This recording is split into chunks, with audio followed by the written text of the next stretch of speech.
Once again, we want to say hello to Merle from Ghosts of the Great White North. Merle is here, hanging on out with Ghosts of the Great White North. He is a paranormal investigator out of Vancouver, British Columbia.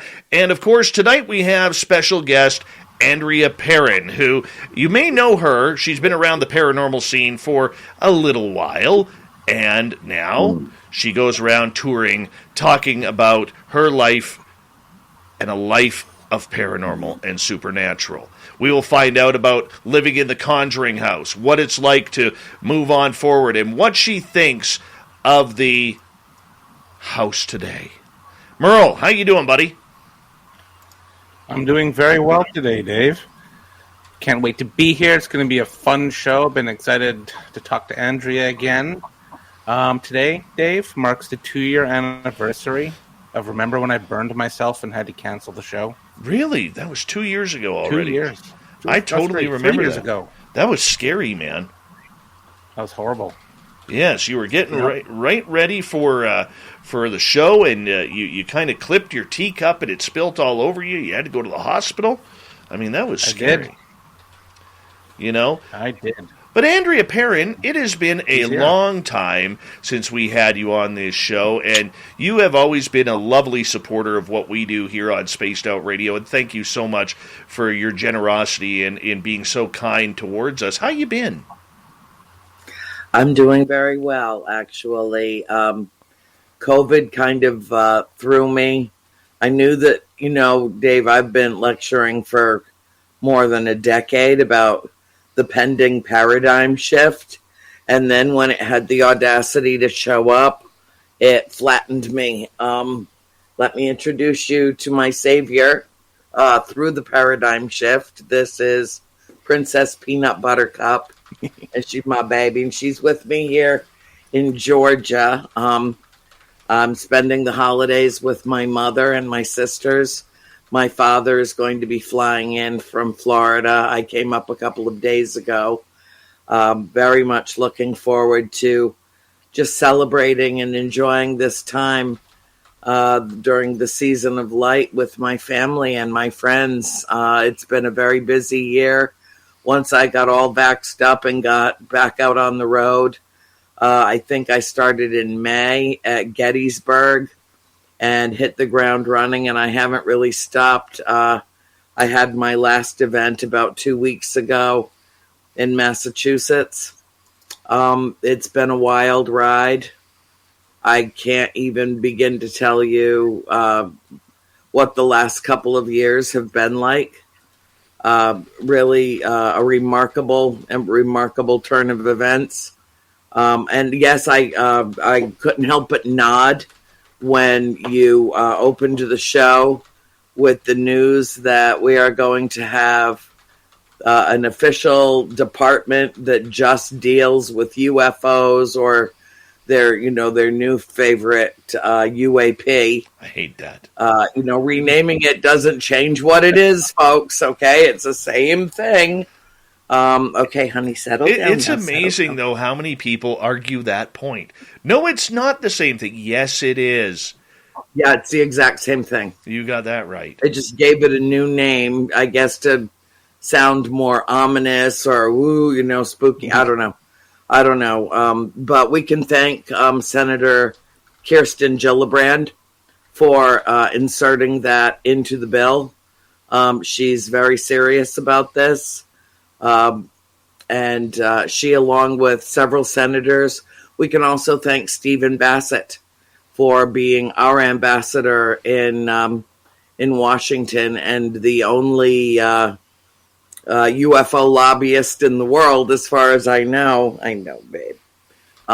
So he's been banging on doors for a couple of decades, and you got to give him credit for his stick-to-itiveness. I've had him on my show, A World Awakening, and we went for 2.5 hours until he was literally falling over in his chair. And I asked him, I said, Steve, do you have anything left to say? And he's like, no. he's going down for the count. I think I was his third interview that day. He's tenacious as a bulldog. But it's been, long story. shortened down to a couple of minutes. It's been a wild ride these last couple of years.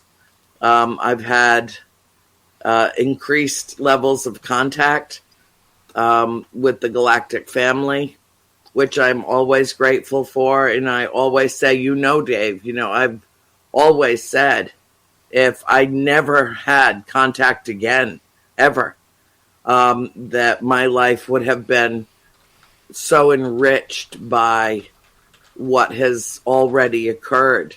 As of this year, I'm a 50-year, half-century experiencer.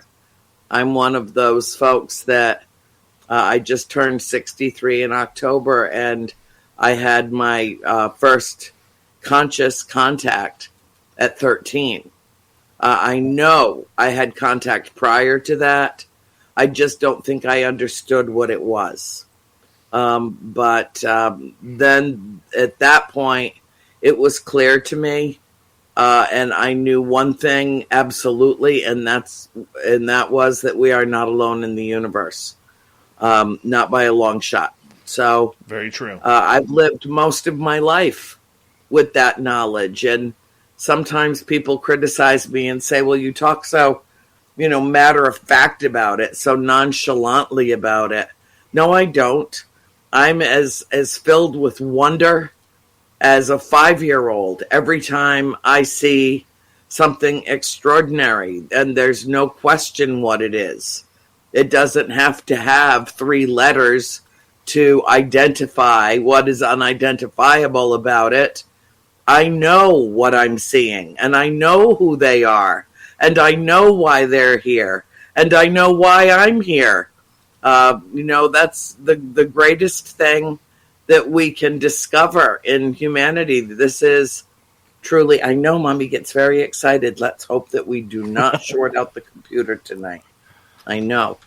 I do. I get as excited as a child on Christmas morning every time I have an encounter, because I'm so thrilled, and I feel this sensation of love rush through me that is something that I refer to as higher love. It's not the same kind of human love that we feel with even our nearest and dearest, our closest family and friends. It's different, and it's universal, and it's magical. Magic being science we don't yet understand. And so I feel graced, and I feel blessed, and in some ways I feel marked. But I take that role on with occasional brevity, but mostly very seriously, because I understand that there are many, many people in the world who follow me and listen to me and know that I am trustworthy and take my word, and it gives me the opportunity to spread the most important message that there is to spread on this entire planet. Andrea, what's it like being royalty of the paranormal phenomena? Your family, even before the Conjuring movies, really was, I think if I look at the whole royalty aspect, there's a lot of people who love the Warrens, and then your name kind of gets attached to that. And not very many people could be considered true celebrities of the phenomena. You guys were really, really up there regarding that. How has it been living a life as a celebrity like that? Oh, I don't feel that way at all. I don't feel like there's anything about me or about my family that would be considered celebrities. We live, believe it or not, relatively anonymous lives, especially in the age of COVID, when you can slap a mask on, and if nobody recognizes your eyes, you're good to go. I really don't think of myself or anybody in my family that way. We are just normal people that had some extreme paranormal experiences that we were courageous enough to share. And that's how I think of us. And, It's not about, false humility. It's not anything like that. We're no different than anybody else. There are millions and millions of people all around the world that have been touched by spirit, that have been touched by the galactic family.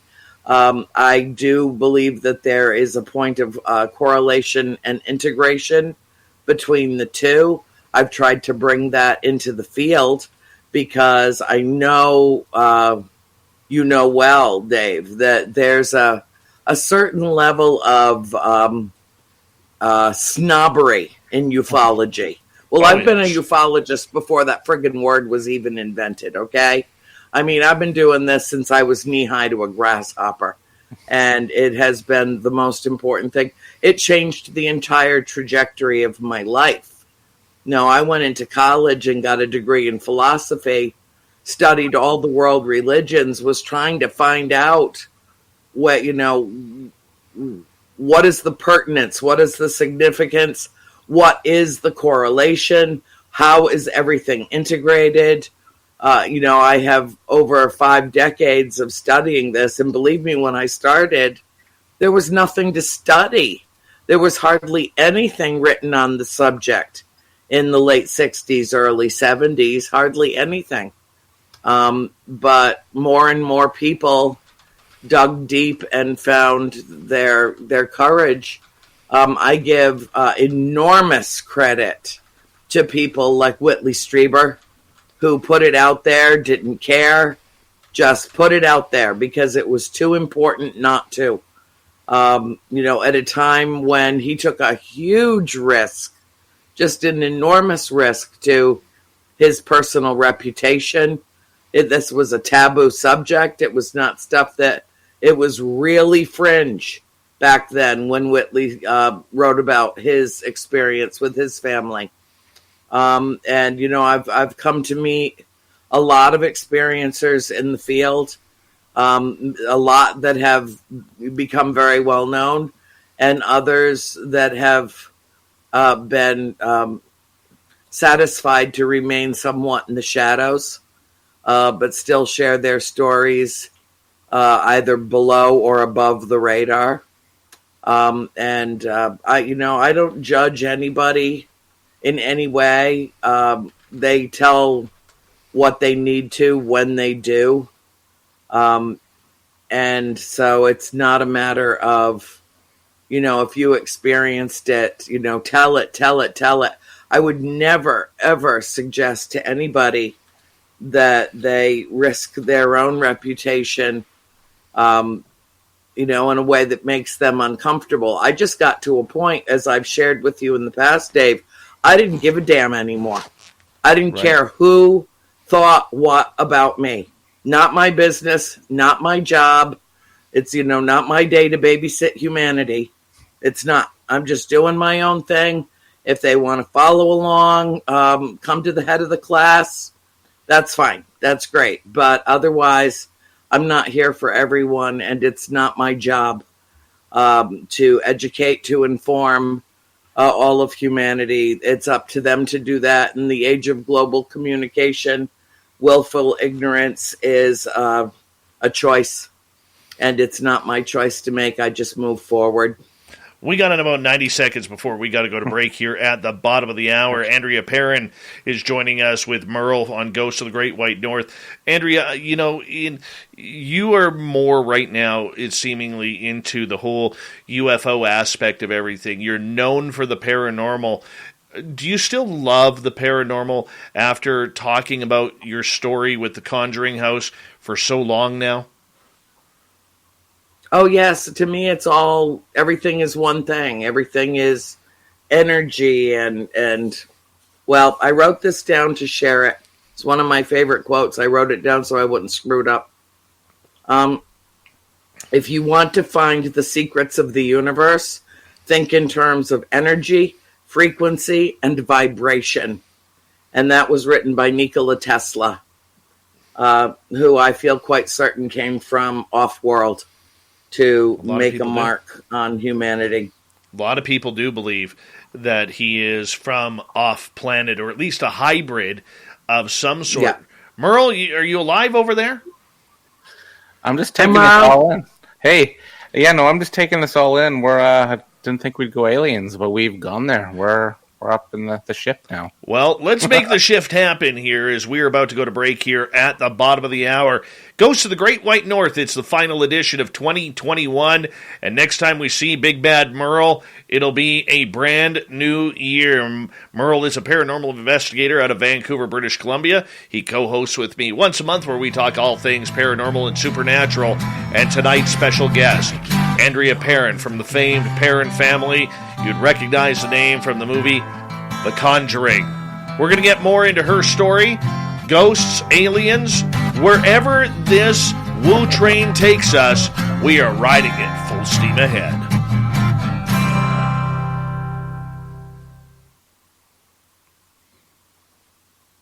All right, we're clear. It's good stuff. Cool. Good stuff. I want to go aliens you can ask still. me anything about the house or the live stream we did or whatever you want to ask me. That's fine. Cool. Well, we'll give you. I want to go aliens again, Dave. You never want to go aliens. I didn't think we're going aliens. She said she's an You hate experiencer. aliens. I want to dig into it. You hate aliens. Dude, I'm trying. We've been trying the last couple months. I shared my experience last month on your celebration show. So, I guess I'm an experiencer now. I'm one of you guys. Good. Excellent. Don't be afraid. No. There's That's right, Merle. absolutely nothing to be afraid of. No. It's I was in Oregon, and we were at the Wolf Creek Inn, actually. And we looked up, and we saw a triangle just hovering silently above us. And I think it was green lights. I don't remember the light color, so I won't say that part. But then it just vanished. It was black. It was weird. Yeah, it cloaked. It didn't leave. It just made its presence known to you, and then it just cloaked. Okay. But it was right there, and you were getting downloaded, and they know exactly who you are. The Merle. Who you are. Yes. They know. You have no idea how happy I am for you to say that. Yes. And you'll notice he calls me Merle, not Mike, as you know me. I know. So we'll just run with it. Yes. If it makes him happy, yeah. Absolutely. It makes me happy. It makes me happy. I don't know why. It just You'll always be Mike to me. Sounds good. But Andrea, I got to tell you, the day we chatted a few months ago, Yes. I had a wicked dream that night. Did you? I was investigating with a couple investigators, and all of a sudden we were in the Conjuring house. It was real as heck. And then I woke up. I was trying to wake up, but I had an old hag sitting on me, and I couldn't wake up. And the more it was happening, the more I could see like the details of the house from like the stuff I've seen on TV and whatnot, and it was pretty intense, I must say. You were astral projecting. Yeah? Yes. Okay. Yeah. You were, and that's perfectly fine. Yeah. That happens to a lot of people that connect with my energy. Okay. A lot. You're not alone. No, I wrote it down like in book form, my dream. It was pretty cool. But scary. Yeah, I remember you calling me about that. You were freaked out the next morning. It was messed. But yeah. Never thought we'd go aliens next half hour, Dave. But we're gonna do it. We're going. Marvelous. Yep. Gotta Marvelous. love it. I haven't had a good alien experience in a while. I know my light's not good because it's quiet and dark in the house, and it's very late here, and my family is asleep. And so if my volume needs to be kicked up a little bit, let me know. If you want me to, bring the lights up a little bit more, let me know. I'm just, I'm hanging. I've got my COVID hair. I can't find my makeup bag, so screw it. Oh, you look and I got beautiful. my dinky dog. Oh, thank you. You look beautiful as per usual. All right, we got about 90 seconds here. How long's the show? Is it 2 hours or one, or how long? We got another 2 hours. Okay. Well, see, we have plenty of time to talk about everything, Mike. We're going into everything. Absolutely. How do you feel about Sasquatch? I think that he's interdimensional, and otherwise we would already have a carcass. Oh, there's another curveball. 2 curveballs in 34 minutes. We agree on that one. We agree on that one. You know, believe it or not, if I recall, Andrea, when you were first on the air, I was the first one ever to ask you about if you had any UFO sightings at the Conjuring house. And I remember you kind of going, I've never been asked that before. I'm so glad you asked that. Yep. Number 1. That's where, it's where the world opened up for me. I came out of 3D and became a universal, stepped right into cosmic consciousness just like that. That was it. Nothing's been the same since. All right, you guys hold on right there. I want to say a big thank you to Thomas Fessler, Double Tim, and Fabster for the amazing super chats. It's a great way to support what we do on this show on a nightly basis, so thank you so much. And thank you to all the veterans tuning us in. You always have a healthy home here on Spaced Out Radio's chat room. Here we go with the second half hour right now.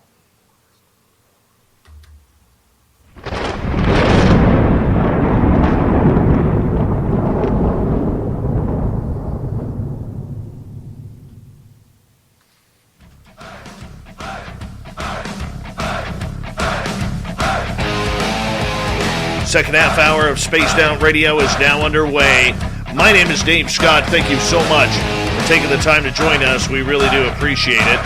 Want to remind you that if you've missed portions of this show or others, check out our free archives at youtube.com/Spaced Out Radio. Do me the favor, hit that subscribe button. Our website is spacedoutradio.com. We have a plethora of features for you. Rock out to Bumblefoot, read Shirky Poo's Newswire, check out our swag as well. Follow us on Twitter at Spaced Out Radio, Instagram at Spaced Out Radio Show, and now on TikTok at Spaced Out Radio, where we cracked 100 people today. We just set this up. We're already at 100. I know it's not much, but it's a hell of a good start. So thank you so much. Merle is here with Ghosts of the Great White North. He comes in and co-hosts each and every month. It's our last edition of this show before 2022. And what a way to end the year on this show with Andrea Perron. You will know her from the famous Conjuring house and the stories of Bathsheba and so on and so forth. We're going to get more into that as it goes on. But Andrea is also an ET experiencer, which makes life a heck of a lot more interesting. Andrea, Merle, welcome back. Thank you. Now, Andrea, I remember when you were first on this show a long time ago, you had never been asked about UFOs, and some weird Canadian guy starts asking you about UFOs, and I'll take credit for being the weird Canadian guy. And, you know, it's something that a lot of people don't seem to recognize, that there is a tie-in between the ghostly adventures that go on, paranormal, supernatural. I believe it's all connected. I know you're that way too. Did you ever think at any time, or let me rephrase that, at what point did you put it all together, the phenomena as one? Well, again, another interesting question. I think that was a gradual awakening for me. I would say probably in the last dozen years or so, when I started to actually become comfortable in my own skin and realize why I was here, what I was supposed to do with my life.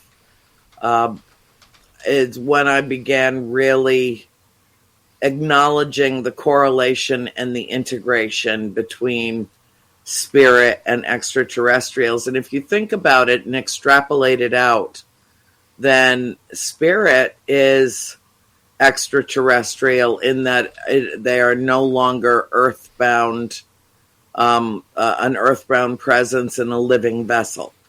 And so it seems to me that everything is one thing, that everything is energy, that cannot be either manufactured or destroyed. It just simply is.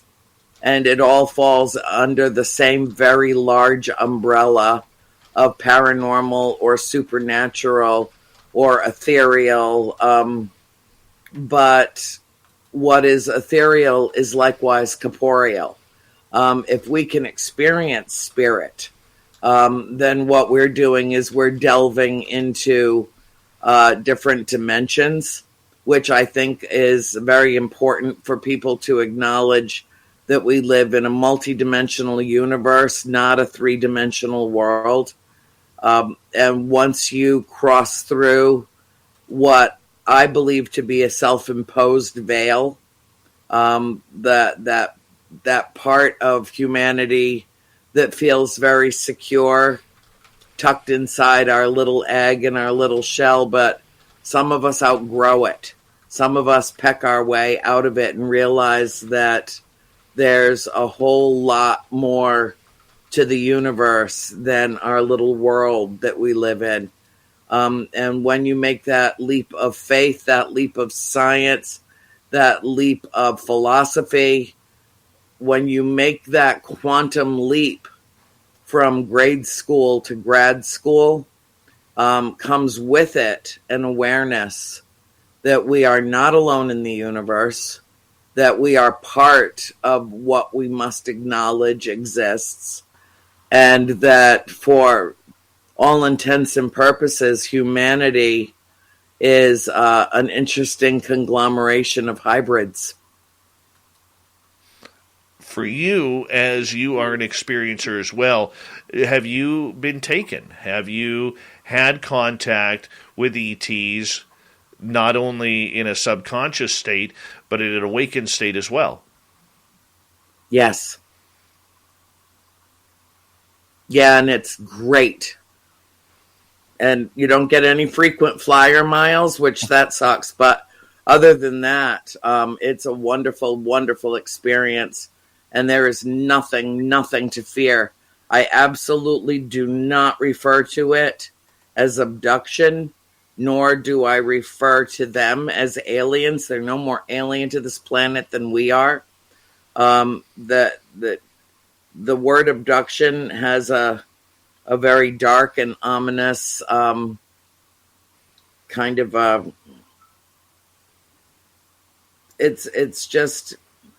it's a word that does not accurately or adequately explain what happens.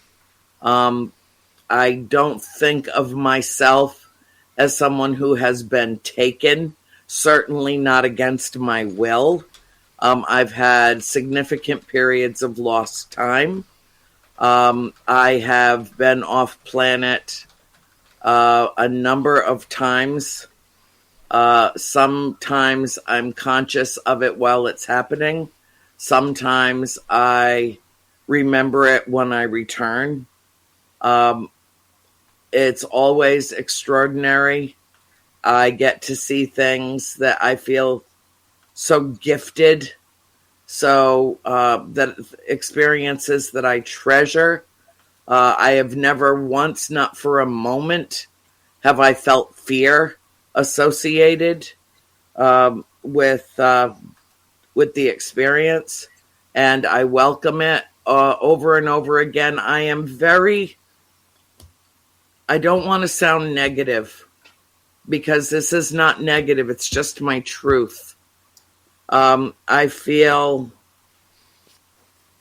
I've never been comfortable in 3D.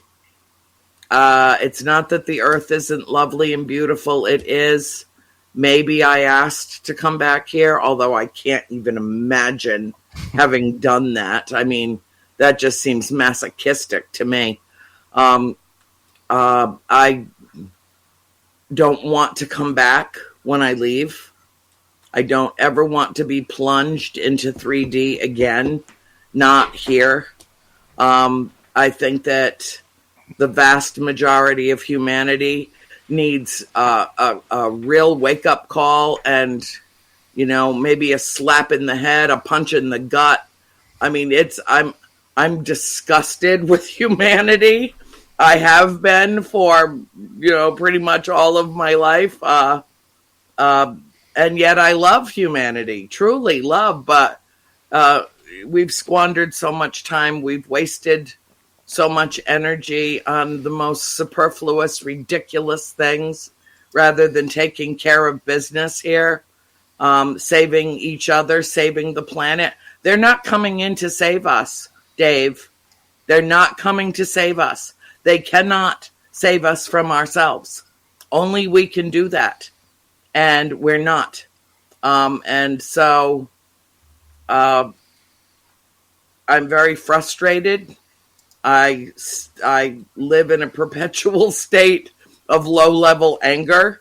I told my friend Paula Harris one time, I said, it was not long ago, I said, Paula, I feel like I am screaming into hurricane force winds. And it's just taking my voice and just whipping it out into the ether, just dispelling it where it serves no purpose. It has no reach. And she just looked at me and she just shook her head and she said, they hear you. They hear you. They know what you're doing. But I feel like it's too little, too late. And I did a thing the other day, a very interesting thing with a group of, I guess what would be considered the upper echelon of researchers and physicists and, people working some above the radar. And a lot of them were like, oh, this is the best time to be alive. Everything's happening now. It's so great. Wow, what an incredible time to be alive. And I'm like, oh, mother of God. Oh, God. I so want to feel that way. I do. And if I had any faith that we were going to be able to turn things around and dredge ourselves out of this swampy muckiness that we seem to dwell in as, creatures from the under, I don't know. We're too stupid to live, damn it. We're too stupid to live. There's a lot of dumb out there. And we're the only animal on this planet that fouls its own nest. We are the only ones. We do more damage than good. Always. And we don't seem to get that the health and the happiness of this planet is irrelevant in terms of the way that we treat it. Like, she's going to wipe the pestilence off the planet at some point if we continue to do as much damage as we do on a day-to-day basis.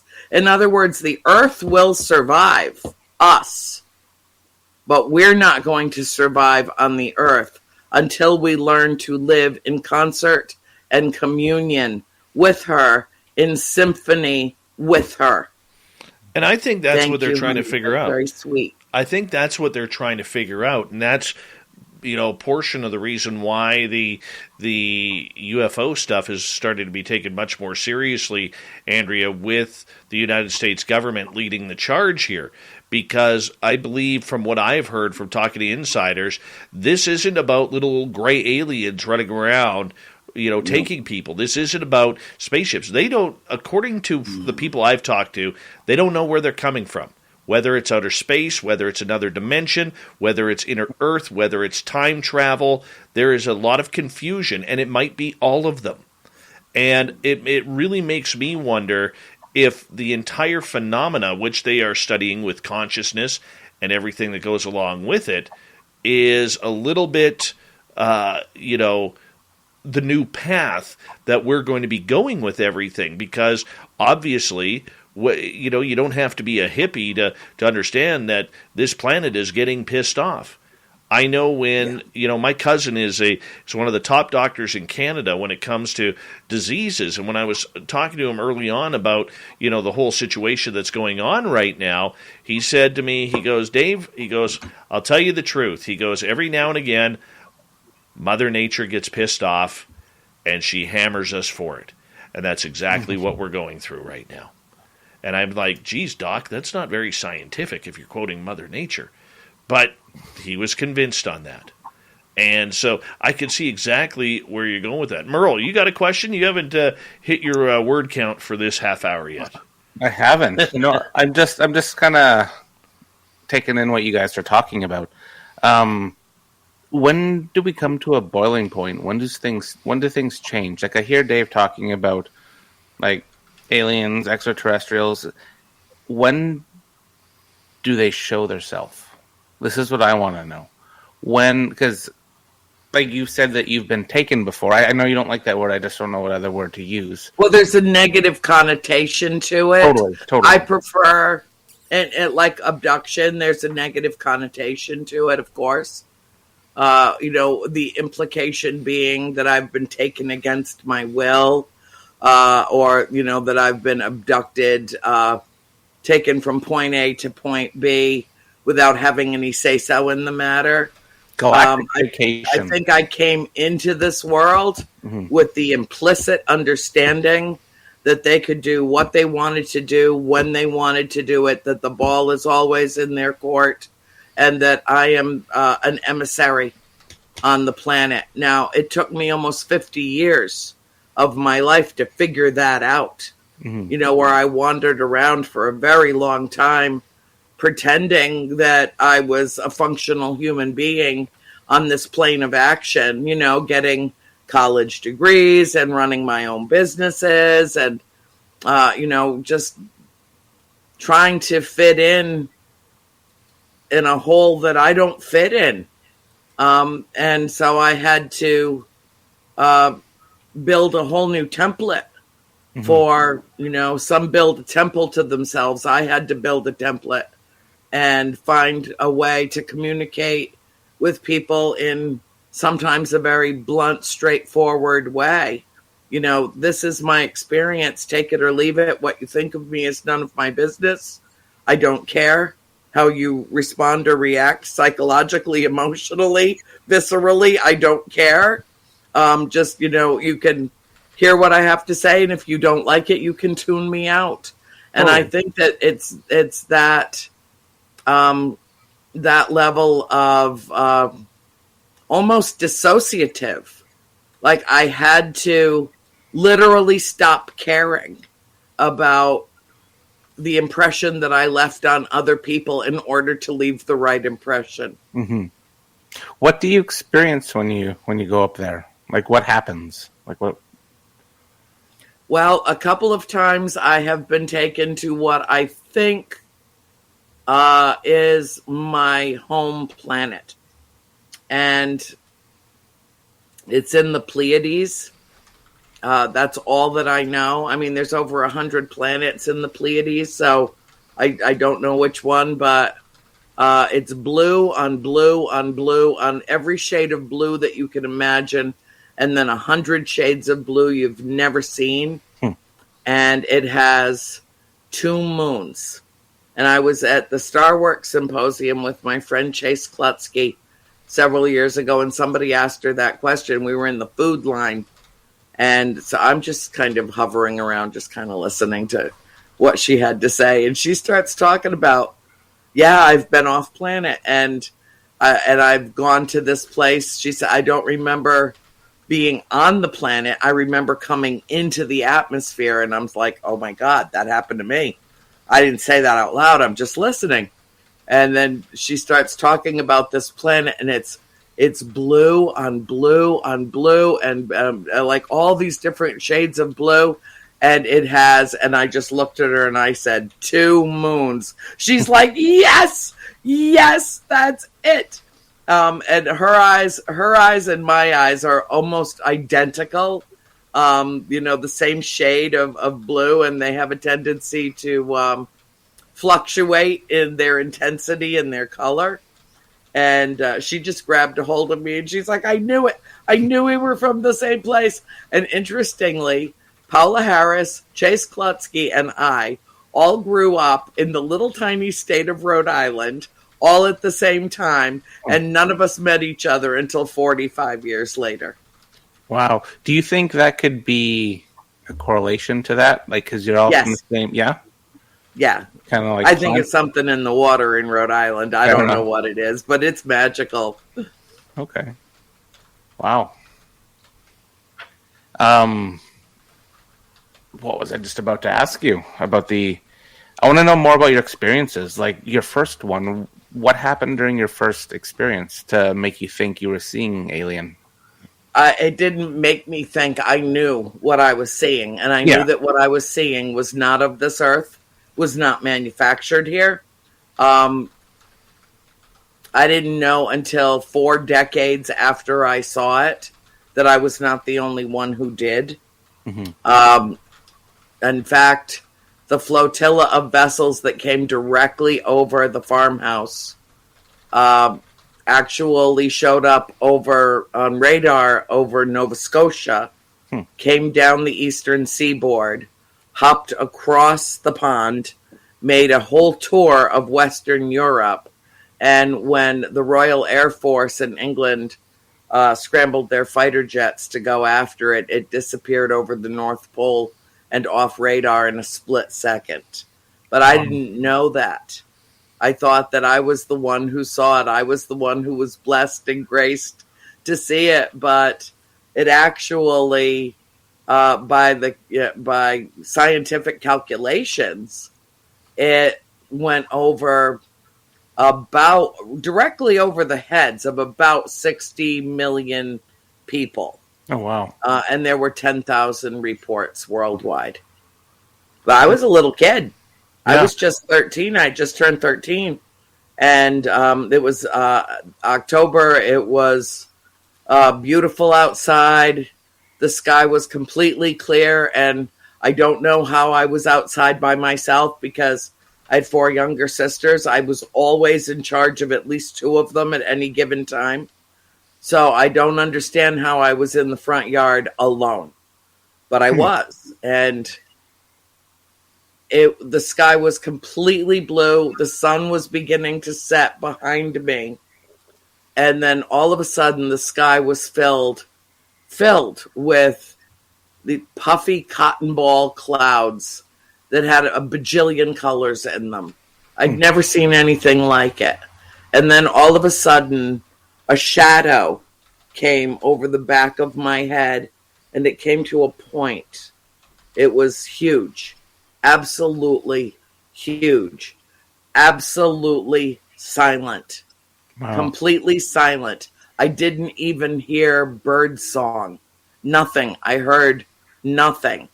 Which I think either means that I was in their bubble where I was either being actively visited or I was experiencing my realization of them, but not the earth around me. The flotilla, of course, I was very young and had not fully developed what I would consider to be an accurate depth perception. So I don't know if the main vessel, what I've always referred to as the mothership, was the size of Fenway Park or the size of Manhattan. But it was huge. Absolutely massive. Absolutely beautiful. Absolutely silent. And it looked like a city had been flipped and turned upside down. And it had all these protrusions coming down from the center of it with some of the buildings looked square, some looked tubular, and there had lots and lots of lights, little lights on. But the thing that I found most fascinating of all was that it was being escorted by no less than a dozen vessels. And they were all equidistant from it. They were absolutely silent. They looked like burnished bronze. like a light burnished bronze, seamless. They were all geometric in form. So there would be like 2 circular ones, 2 square ones, 2 triangular ones, 2 octagons. They were all geometric figures. And they were absolutely perfectly aligned and equidistant from the main vessel. And it just slowly floated over the farm. And when it left, all the little puffy white clouds went with it. They just disappeared. And the next thing I knew, I was standing in the kitchen at the farmhouse, looking out the window in the kitchen, pulling the lace curtains back and looking up. And my mother said, "Honey, what are you doing? What are you looking for?" And I didn't answer her. And on that note, I'm going to get you guys to hold on right there as we are going to go to break here at the top of the hour. Andrea Perron, special guest on Ghosts of the Great White North with me and our main man, Merle. Yes, Merle needs a mustache to make him look so much better. We'll be back right after this. Nope. Now I got to edit that nope out. Sorry. Oh, sorry, I didn't mean to run over. I didn't mean to run over. Oh, you didn't run over at all. Okay. It was perfect timing. Okay, I need to go put something lighter on because I'm hot. Because my mom's got the fireplace going, so I'm going to go lose the sweatshirt and put something lighter on, and I'll be back in a couple of minutes. That's fine. We got 6 minutes. Okay. All right, Peanut, you guard the house. I'm going to go put on something lighter. Okay, my Peanut. Oh, she's coming with me. Oh, I thrive on coffee and chaos. There you go. Yes, there was questions about that. Be right back. Okay. Hey, Merle. Hey, Dave. What's a show without me either interrupting you or saying something when I'm not supposed to? I know. So I did it. It's done. Now we just go. We keep on going. I got to redo the first 15 minutes of the show after the show tonight. How come? Because when everything got rushed, right at the beginning there, I forgot to hit play. Whoops. So I got to redo the first 15 minutes of the show after the show. That sucks. Where do you want to take it next half hour? Dude, that's a big curveball for me, man. I didn't even think about aliens. I know. For tonight. That's the way it goes. I knew it was coming. I knew it was coming. Of course.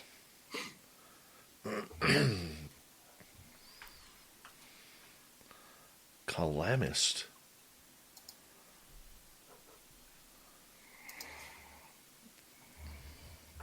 The Merles are strong tonight.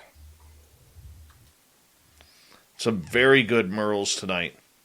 Love a good Merle. Merle it up, people. Merle loves some Merles, so Merle it up. Give him all the Merles he can handle. Merles for days. Uh-huh. So you think the handlebars are strong or what? Those are strong, Dave. I like a good handlebar on old Davy Scott. Me too. I'm feeling I will never grow a mustache. This is as much as you'll get, dude. Look at this, man. Here they come. Simon, Melissa, Spooky, Vinman, Lance goes Moral. Okay. I'll take what I can get. Sunsaver, Jim, Moral.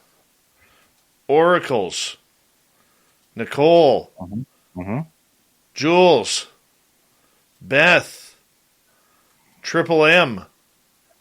I'm Triple M. Lamb. Or Lance. Merle effin' Rawl. Yep. Even Kathy's getting in on the game with a cute yet subtle Merle. Merle. Catherine Fallman. Merle. Merle. Chad Smith. Merle. That's a good one. That one had some power to it. It did. That one may have a Hemi. I think so.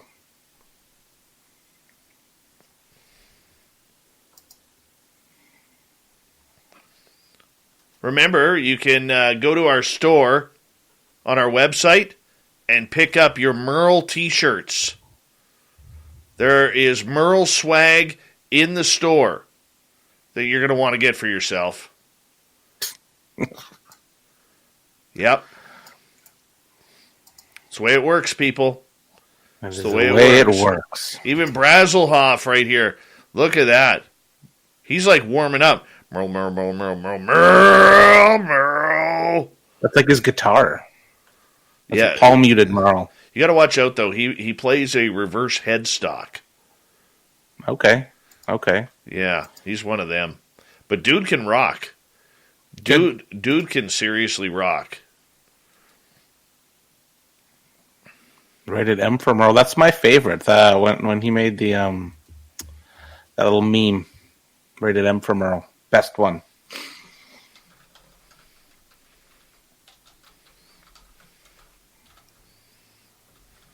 Aliens, eh? Wow. See, dude, I want to know when they're going to make their grand entrance, like The Rock entering Monday Night Raw. What do you think of the name? Which one? Where? For you. I like it. Rated M for Merle. It's good stuff right there. You're giving me micro doses of alien content every show we do now. Look at Shane. Merle, there it is. Merle, yep. There it is. You're like Bruce, there it is right now. How about the Canucks? I'm basically Bruce of Paranormal. Yes. How about the Canucks with Bruce Boudreau right now? 5-0. They Bruce made another change. Yeah, they made another change today too. They hired an assistant GM. Oh, who's that? Who'd they hire today? What's his name?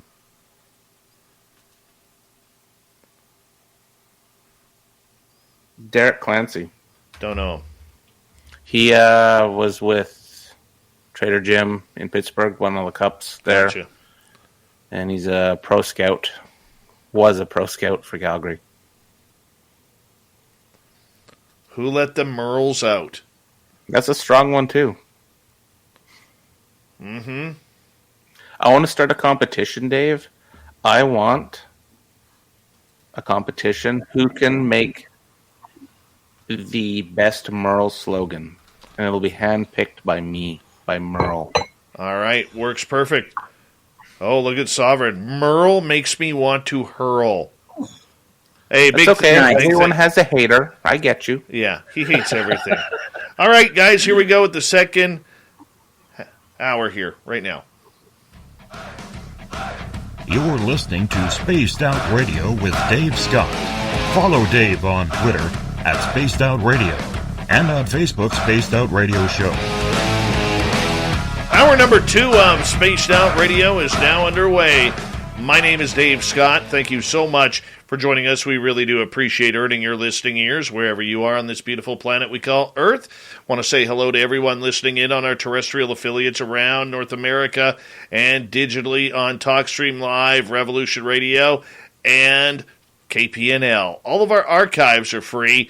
Go to youtube.com/Spaced Out Radio. Do me the favor, hit that subscribe button. The Desert Clam has set the password for tonight in the SOR Space Travelers Club. What do you got for us, Clam? Calamist. Calamist is your password. Use it wisely, Space Travelers, as the Clam sets the password each and every night right here on Spaced Out Radio. Our website is spacedoutradio.com. We have a plethora of features for you, including Rockin' Out to Bumblefoot, read Shirky Poo's Newswire. Check out our swag as well. Follow us on Twitter at Spaced Out Radio, Instagram at Spaced Out Radio Show, and now on TikTok at Spaced Out Radio. Oh, sometimes our audience makes me laugh. We continue on. Ghosts of the Great White North. We have Merle here from the Paranormal Road Trippers based out of Vancouver, British Columbia, as he goes all around the province and down south into Washington and Oregon looking for all the ghosts that seem to be hanging on out. Tonight's special guest on the show from The Conjuring, Andrea Perron. Andrea, Merle, welcome back. Thank you, Dave. Thank you, Dave. All right, Andrea, I want to switch gears here because the first hour we pretty much talked a lot of UFO stuff, which Merle wasn't prepared for. He had to take oxygen, during the break there, because he's a ghost guy. He likes that. He likes. I like Bigfoot now and again. Yeah, every now and again. But the main thing is, for you, Andrea, everybody knows and has heard your story about the Conjuring house, what it was like growing up, and you've told that story literally thousands of times. And, I think that bravo to you for going on, because there's always these new podcasts that are jumping up, and they want Andrea Perron, and they want to hear the story. Do you ever get sick and tired of telling it, or is it so ingrained in who you are that you just have no problem still speaking of it? Yeah, the latter is true. And it's because I always remain cognizant of the fact that there might be somebody in the listening or the viewing audience that never heard it before. And that it opens their mind to all the possibilities. And so I think of it, it's new every time, and even though sometimes it might seem repetitive to me, like I've told the same story ad nauseum, it doesn't matter, because if there's even one person out there that's hearing it for the first time, and it touches them in a remarkable way, then it's worth every breath and every word. Do you look at it and think that your old house where you grew up has become a little bit of a paranormal sideshow? I worry about that. Yeah, it's, and I don't judge the owners. I mean, they bought it to run it as a business. And if it weren't for them, I wouldn't have had access to it anymore, because I had sadly a terrible falling out with the previous owner when the movie was released, and she did a complete 180. I mean, this is someone who had welcomed one paranormal investigative team after another into the house for years. And then when The Conjuring came out, she felt put upon and imposed upon, and she felt lied to, because they did not end up using the farmhouse to film anything. So she lost a boatload of money from an agreement that she had with Warner Brothers and New Line Cinema that they reneged on, because when James Wan read my books, House of Darkness, House of Light, which is a trilogy, actually. It's one whole story, but it's broken up into 3 volumes.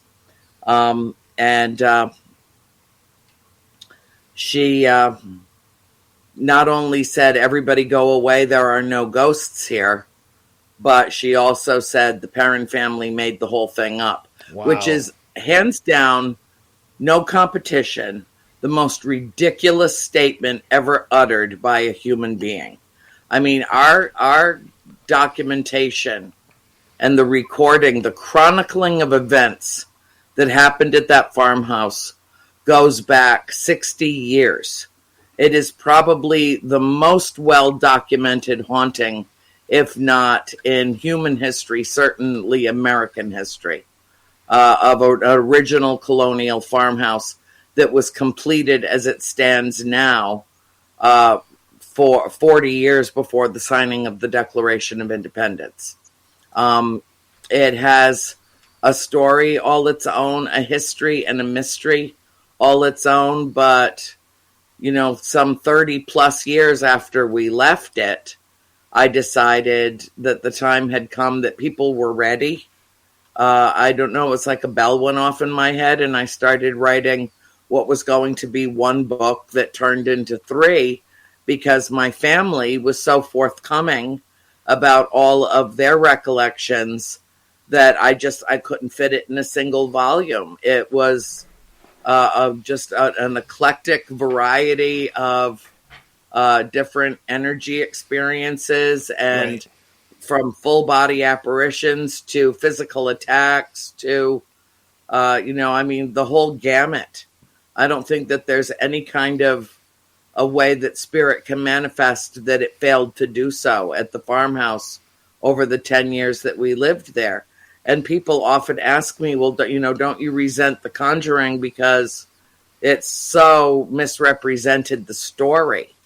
It was literally conjured up in the minds of two creative screenwriters who also read my books.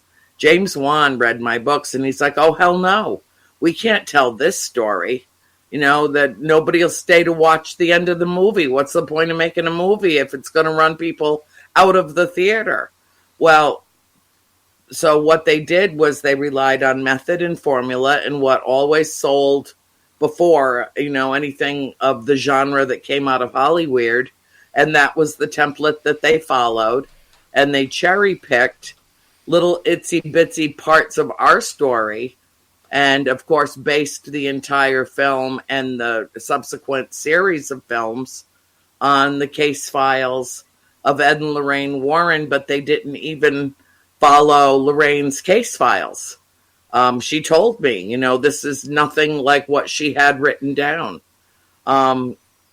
She also told me that she was well aware that terrible mistakes were made, that nothing that happened was malicious on her part or her husband's part, that they were never trying to take advantage of us, but that they also realized that they were in over their heads the moment they crossed the threshold of the farmhouse, which is why it was the first film in the series, because Ed had always described their experience at the farm, even though they were only there 6 times. He said it was the most intense, most compelling, most disturbing, and most significant of all the investigations that they ever conducted as paranormal researchers, which is why it became the first film. He wanted that story told, and asked her to make sure while she was still earthbound to get that story told. Now, I wouldn't be one of the best-selling authors in this or any genre had it not been for The Conjuring.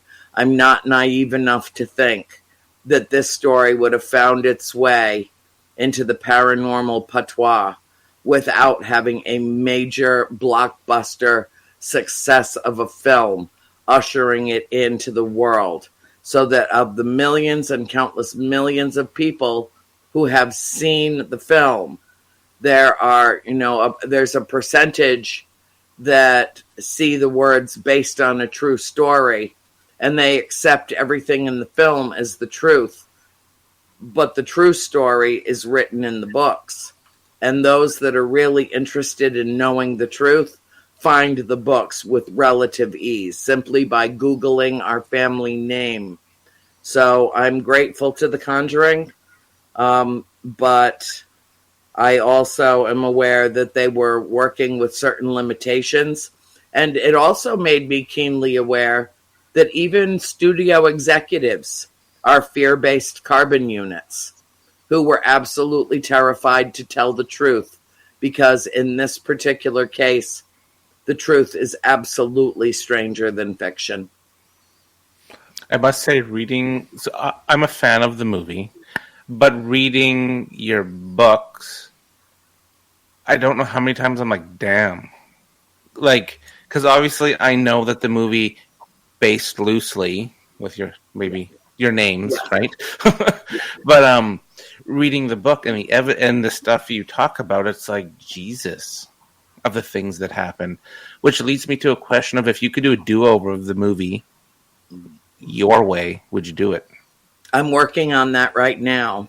But I wanted to, the original idea, and I've got producers, really good people, there are some really good producers out in California that are pure of heart and would never think of screwing you, and they're my friends, and I work with them, and I've got a really great screenwriter that I'm working with as well. who is a very close personal friend, he and his wife, and he knows the story as well as any member of my family remembers it. He has spent so much time doing research on what occurred and absorbing the books into his soul. And so what we decided to do about halfway into the first year of COVID was to reassess.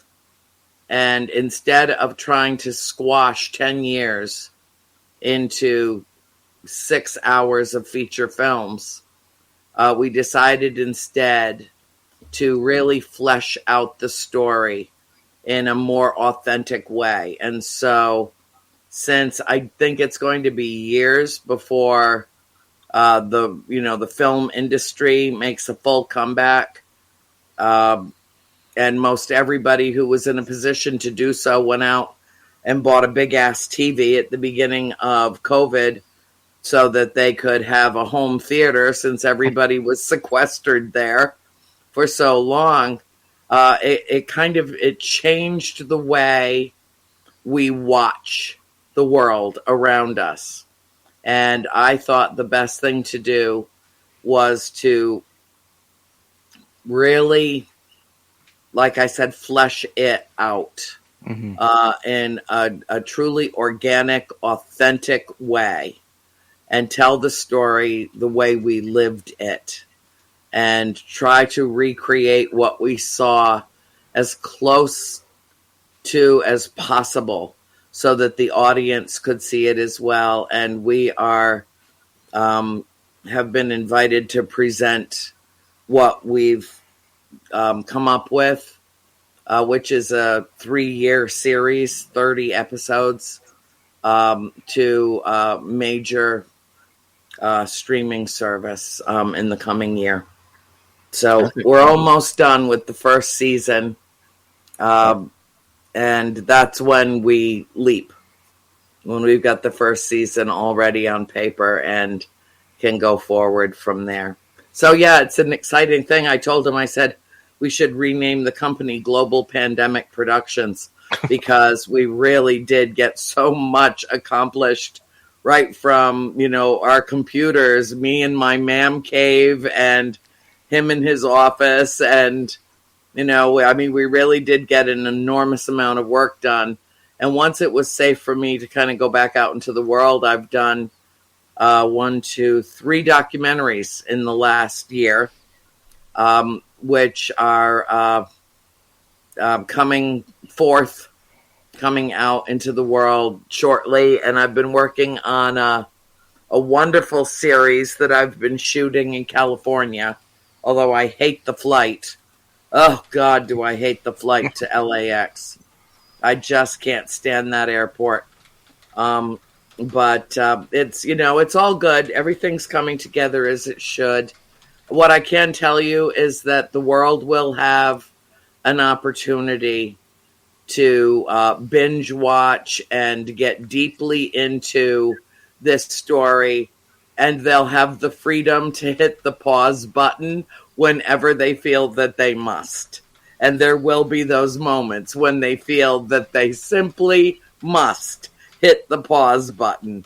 So I don't think of our story as a horror story. I really don't. I think of it as a love story with a wicked supernatural twist to it.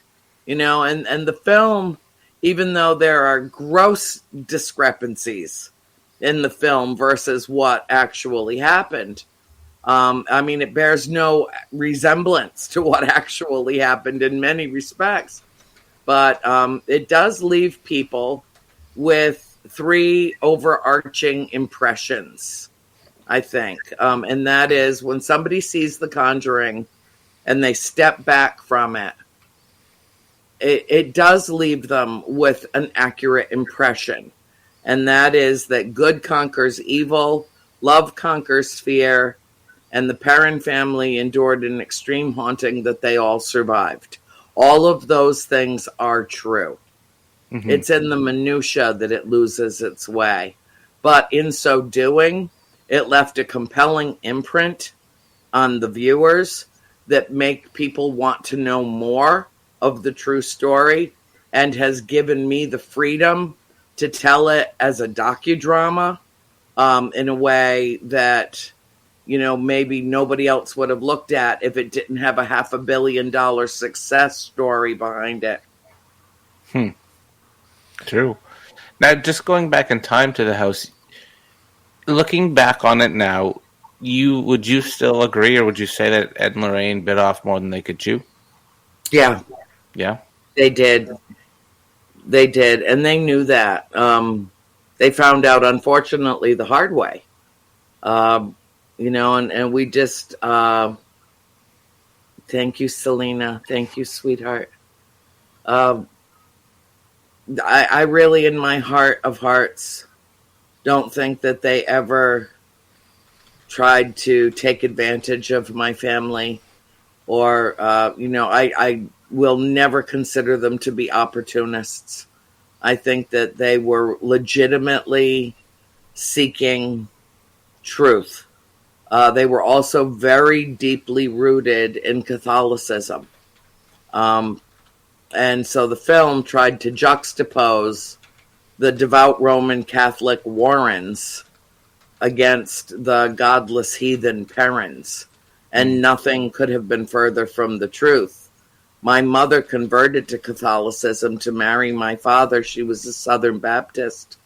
We were all baptized. We all made our first communion. I was already getting into confirmation classes when the priest at our parish in Harrisville approached my father and asked him to take our family and to go worship elsewhere. And that occurred the second year that we lived at the farm, and we were all in church together for Easter Sunday. And my little sister, April, she was only 6 years old at the time. And the priest was ending Mass with, "And the Father, and the Son, and the Holy Ghost." And she said at the top of her lungs, in her big girl outdoor voice in the church, "See, Mommy, God has ghosts just like us." And that was it. Every head turned. The priest followed us out, spoke with my father, and we've never, ever again been together in church as a family. My father was devastated. He had been born and raised in the parochial tradition, went to parochial school, served as an altar boy for his youth, joined the Navy fresh out of high school, and his intention was to serve his country and then to come back and go directly into the seminary and become a priest. That's how serious my father was about his religion. And while he was in the service, he met my mother, and, that changed things in a big way, or I wouldn't be here right now. But, it devastated him. He felt absolutely abandoned by the one thing that he had put all of his faith into. And it's taken him a long time to understand that the priest was fear-based too. It seems,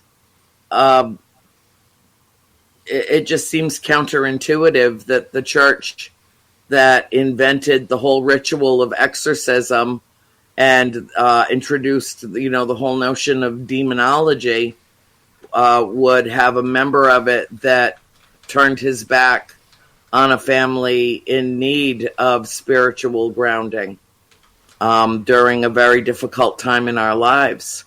And he was afraid he would lose his flock. He was afraid that the tithing bucket would be empty if we continued to be members of his parish. And so it was that, I think most human reaction is fear-based. particularly knee-jerk reactions. It's fear-based. We are fear-based carbon units in general.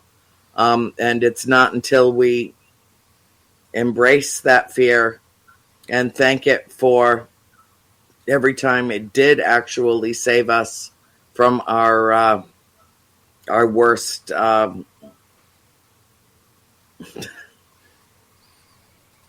we're all stupid. We all make terrible mistakes. It's part of being human. But, if you can embrace your fear and thank it for pulling you out of bad situations, that gut instinct, don't get in that car with him, don't go down that alley. That's what it's supposed to do. That's the purpose it's supposed to serve. But too many human beings relinquish their own personal power to fear.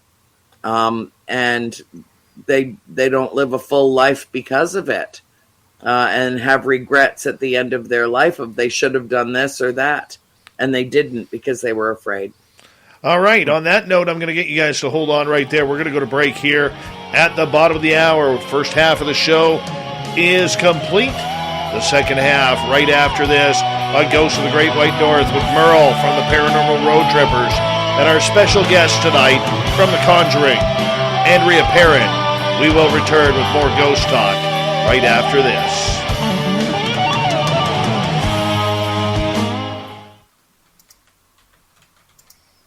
All right, we're clear. That flew by. That was quick. Yes.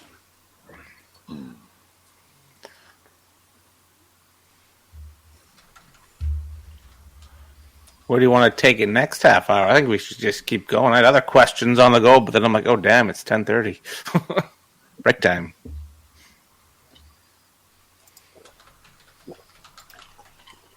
Well, you are I'm Merle. Sucking down caffeine. You are the Merle. That's how you do it, buddy. That's how you roll. That's how you do it. That's how you roll. I'd like someone to do a tally how many times the word Merle is brought up in 2.5 hours of this show. I know, it's hysterical. It's so great. Dave, you look really good. You've been faring pretty well, I guess, huh? Yeah, I've gained weight, but I'm still handsome. I'm not going to lie. I'm still handsome. You are. I'm we all got some extra COVID calories in the last year and a half-ish. True. All of us have, yeah. Yep.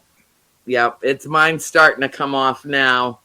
But, all I did for the first 2 months was sleep, cry, watch the news, and eat ice cream, as my calcium source, and it went and lived right on my hips. But it's going away. Mm-hmm. Yeah. I'm got to get in shape now because we're having our Spaced Out Radio Party in Vegas April 22nd to 24th for our listeners, and I can say this. There is no way that they are seeing me looking like this. No way possible. No way. Well, they're seeing me without makeup tonight because I can't find my damn makeup bag anywhere. I just got here last night up in Georgia, and my stuff is, all over the house. All right, hold on. I got to take my dog out for just a second. Yeah, you go right ahead. We got a couple minutes. Okay. Merle. Come on, you want to go out? Merle. Just going to see something here. Wow. That's what I needed. Right there. Come on, baby. So you having fun, Merle? Having a great time. Are you having fun? You look like you're having fun. I am. I love listening to Andrea talk. I agree. Hey, wreaking havoc. How you doing? You better get there, buddy. April 22nd to 24th. Everyone is invited. It is not a conference.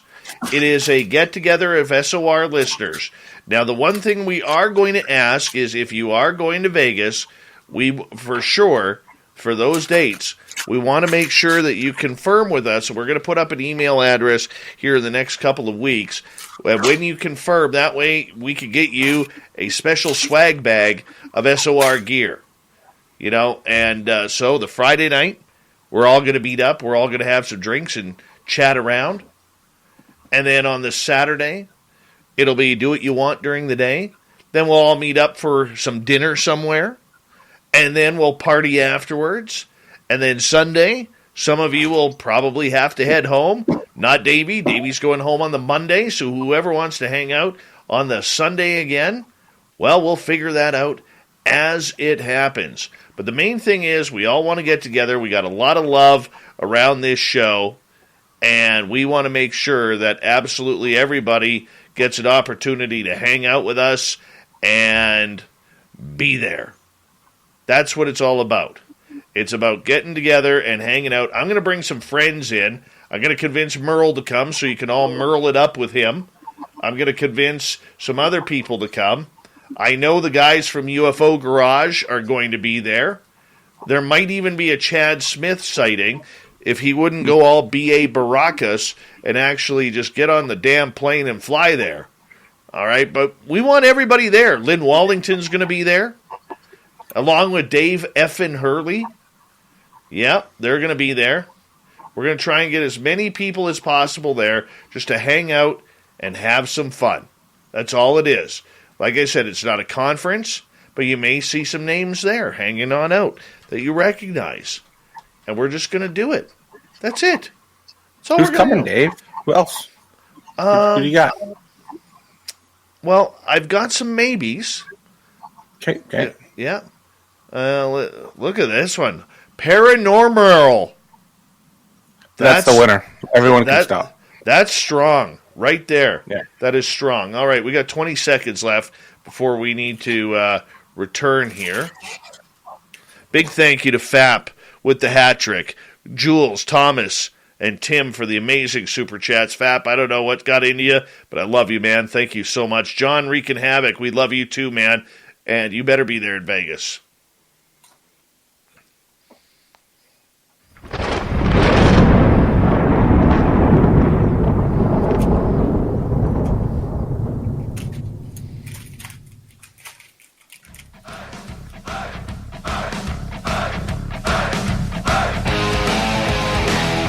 We passed the halfway point on Spaced Out Radio tonight.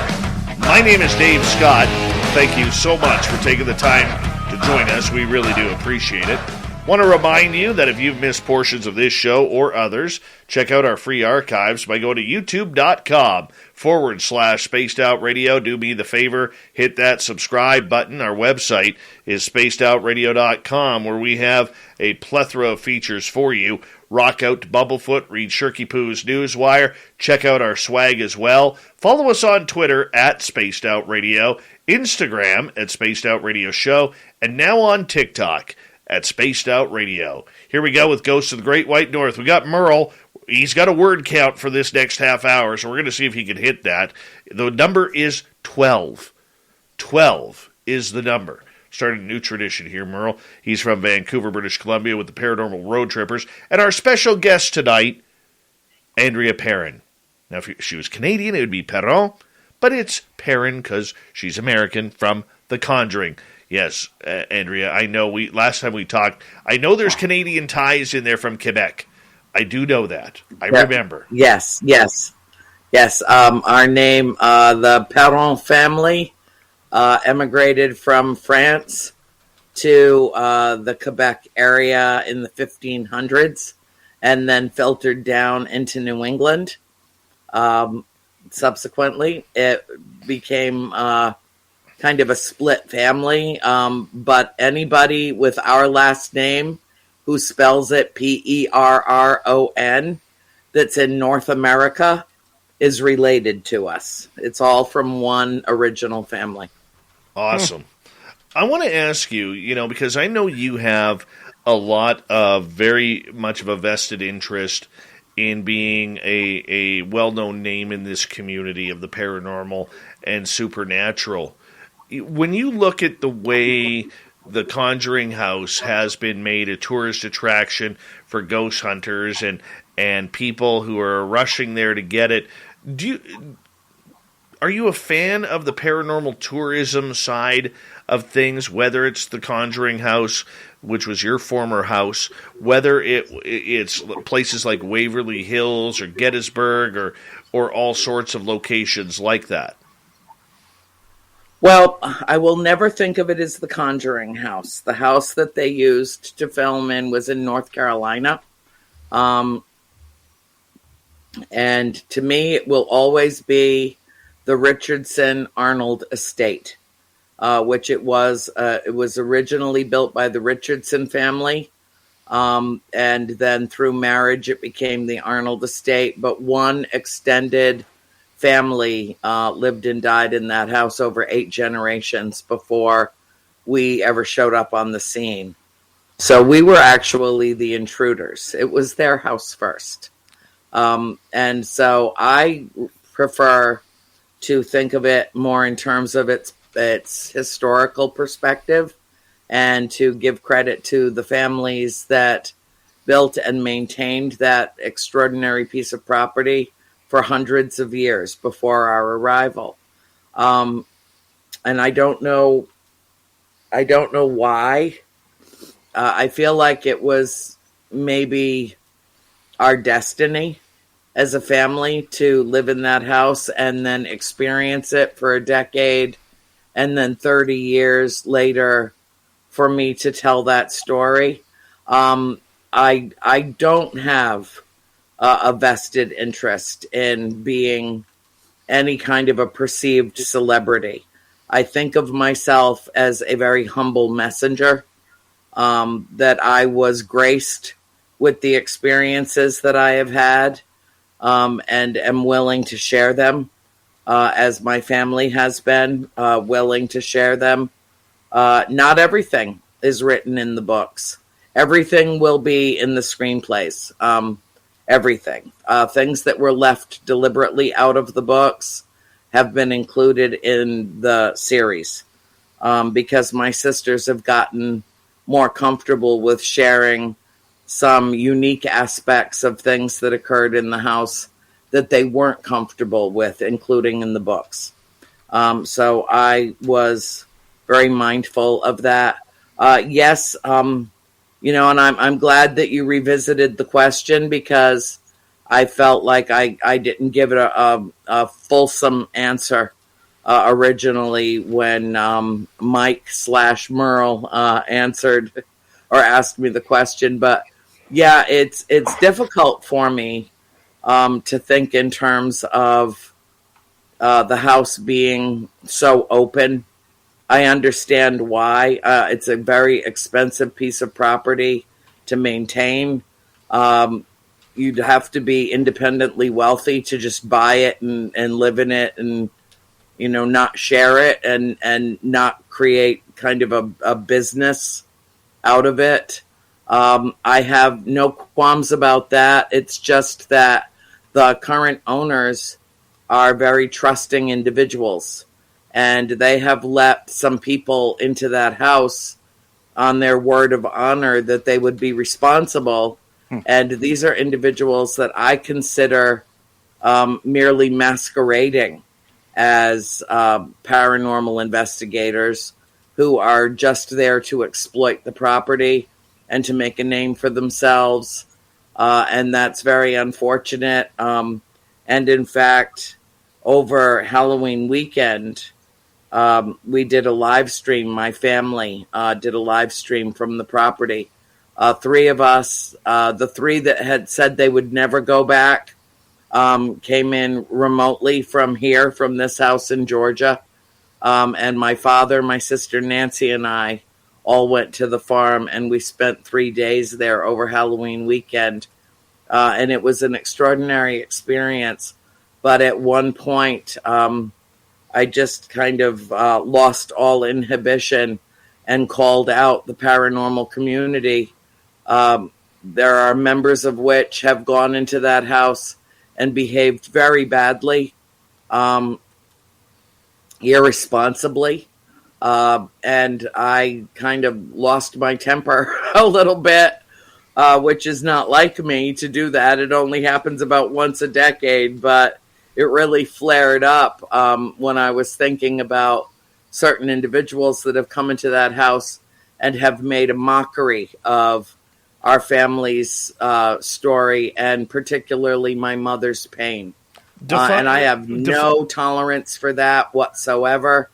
They know who they are. I did not need to call them out by name, but I let it be known that if they're going to behave that way, then they're going to have to take me on at some point.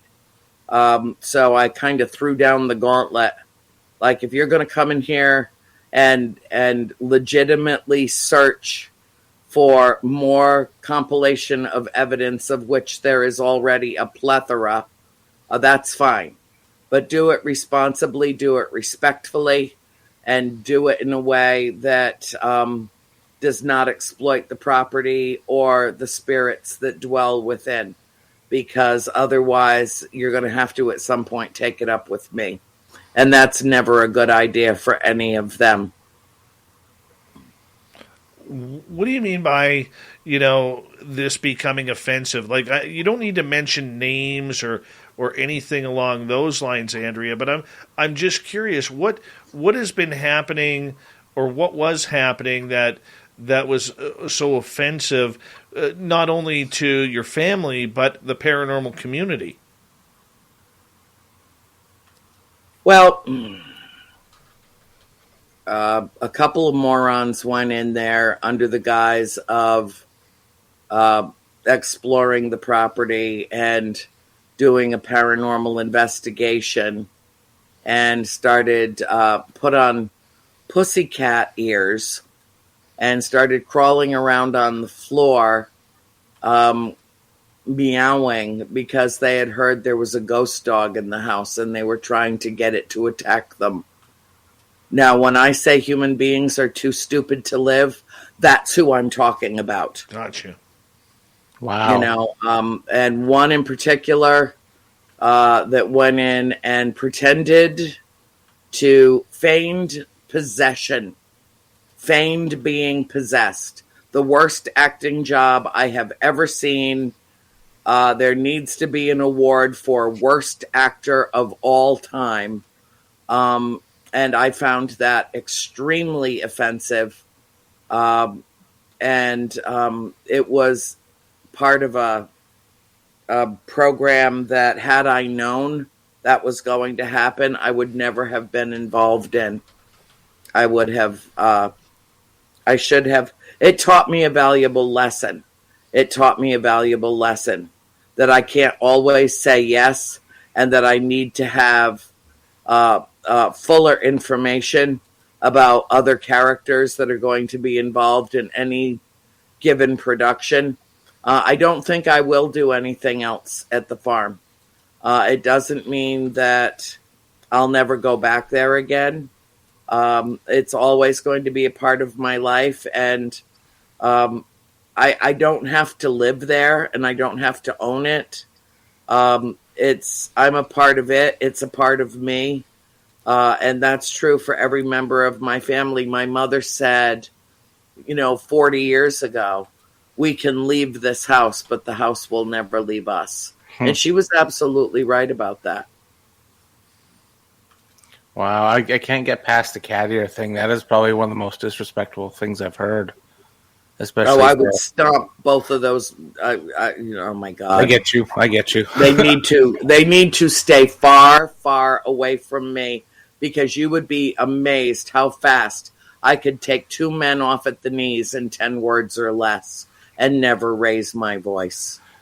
Totally, and for me, that's total disrespect for especially a location like that, especially the trauma that your family faced in that house, and to go ahead and do something like that, it's like can't use those words on Dave's show. No, can't. I can think them though. Yep, no, true.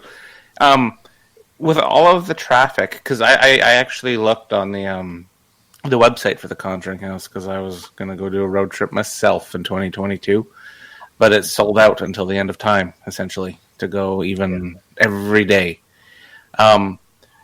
Since you lived through the spirits there, and you were there this past October, how do you think the spirits feel with the constant people coming in, not even with the intent, Paranormal Investigate, where they bring their ring light and they're on their Facebook Live, versus actually respectfully trying to talk to the spirits. How do you think the spirits take that?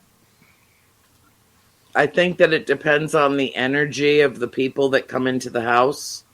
I think that they're really no different than we are. I think some of them don't like it at all. Some of them like the attention. The important thing about spirit. Okay, let's just look at this in a maybe a more unique way. I object to people trying to cross spirits. I don't think that's our job.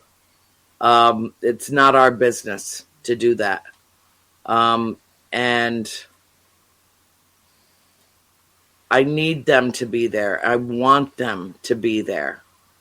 If they're ready to leave of their own accord, of their own free will, then that's one thing. But imagine a world where the superimposed veil actually existed, and that spirit existed all around us all the time, but none of us ever knew it. None of us ever experienced it. None of us ever felt it. Now, if you go back through the annals of history, ghosts and spirits have been written about since language was invented. Mm-hmm. Thousands and thousands of years of reference material to paranormal / supernatural activity, ethereal activity in a corporeal world. Now imagine if all of that existed, but we never knew anything about it. And we lived our lives thinking that death was the end. Ashes to ashes, dust to dust. That, we might have our presupposed belief systems, but we didn't ever know for a fact that there was something beyond our mortal existence. I know, I possess that knowledge, having experienced what I did. And that's the message that I bring into the world, is that it's safe to have faith, that we do go on in some way, shape, or form. I still can't tell you exactly what that is. There are no experts in this field. They don't exist. If my family doesn't know the answers to these questions, there isn't anybody on the planet that does. So, we're all little children finding our way in the dark when it comes to this. But I am so grateful to have had the experiences that I've had, even the dark experiences, because it taught me so much. And my mother, who is sleeping, 30, 40 feet from here, would tell you the same thing if she were up. That as difficult as it was, she has no regrets about having lived at that farm, because it taught her everything she needed to know about life and death and the afterlife, and that there is an afterlife. And so she has no fear of death. And she's 82 years old, and she's frail, and she knows that her time is growing short. And she has absolutely no fear, no burden of fear. And that was a gift that was given to her by living in that farmhouse and knowing that what we experienced was real. Especially right now in this age where so many people are losing loved ones, and this horrible, horrific virus, this invisible force is ravaging humanity. And we're all going through so much grief, not just for ourselves, but for, our loved ones who are losing loved ones. It's touching all of us. We're all susceptible to it equally. It leveled the playing field for all of humanity, this virus, which is why I say that it is the ushering in of the paradigm shift, meaning that nothing will be the same on the other side of it ever again. It won't be. We've had to kind of rethink, relearn so many things. We've had to discover ourselves and our own frailties and our solitude. You know, it's been a difficult, long haul for a lot of people. I consider this, that to be touched by spirit is a blessing, not a curse. It is that rare and precious glimpse that we have into the realm from which we come and will all inevitably return. And so that's why I tell people, be not afraid. There is nothing to fear here. We do go on in some way, shape, or form. Live your life with authenticity and integrity.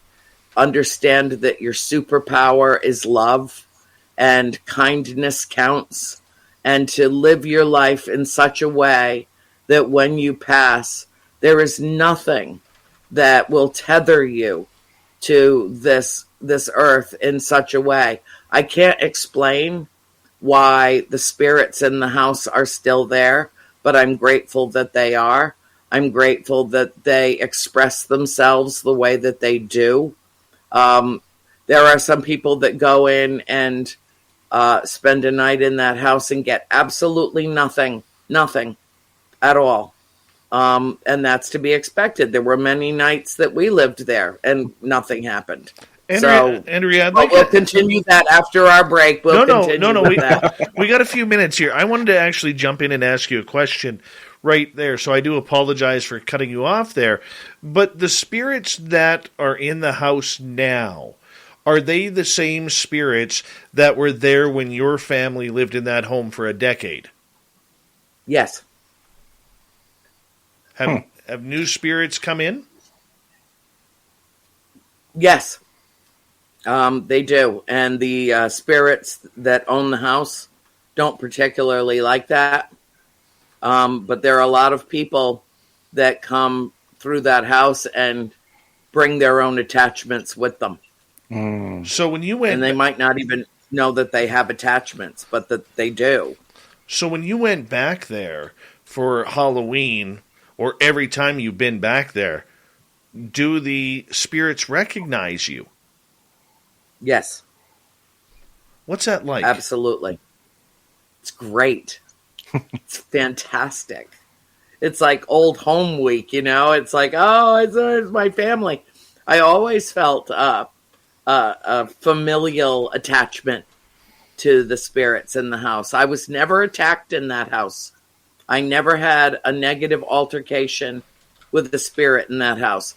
I had fear, but it was fear about what was happening to my mother, to my sister Cindy particularly. Saw a couple of things happen to my dad that freaked me out pretty bad. But not me. And I think it was because they knew that I could see them.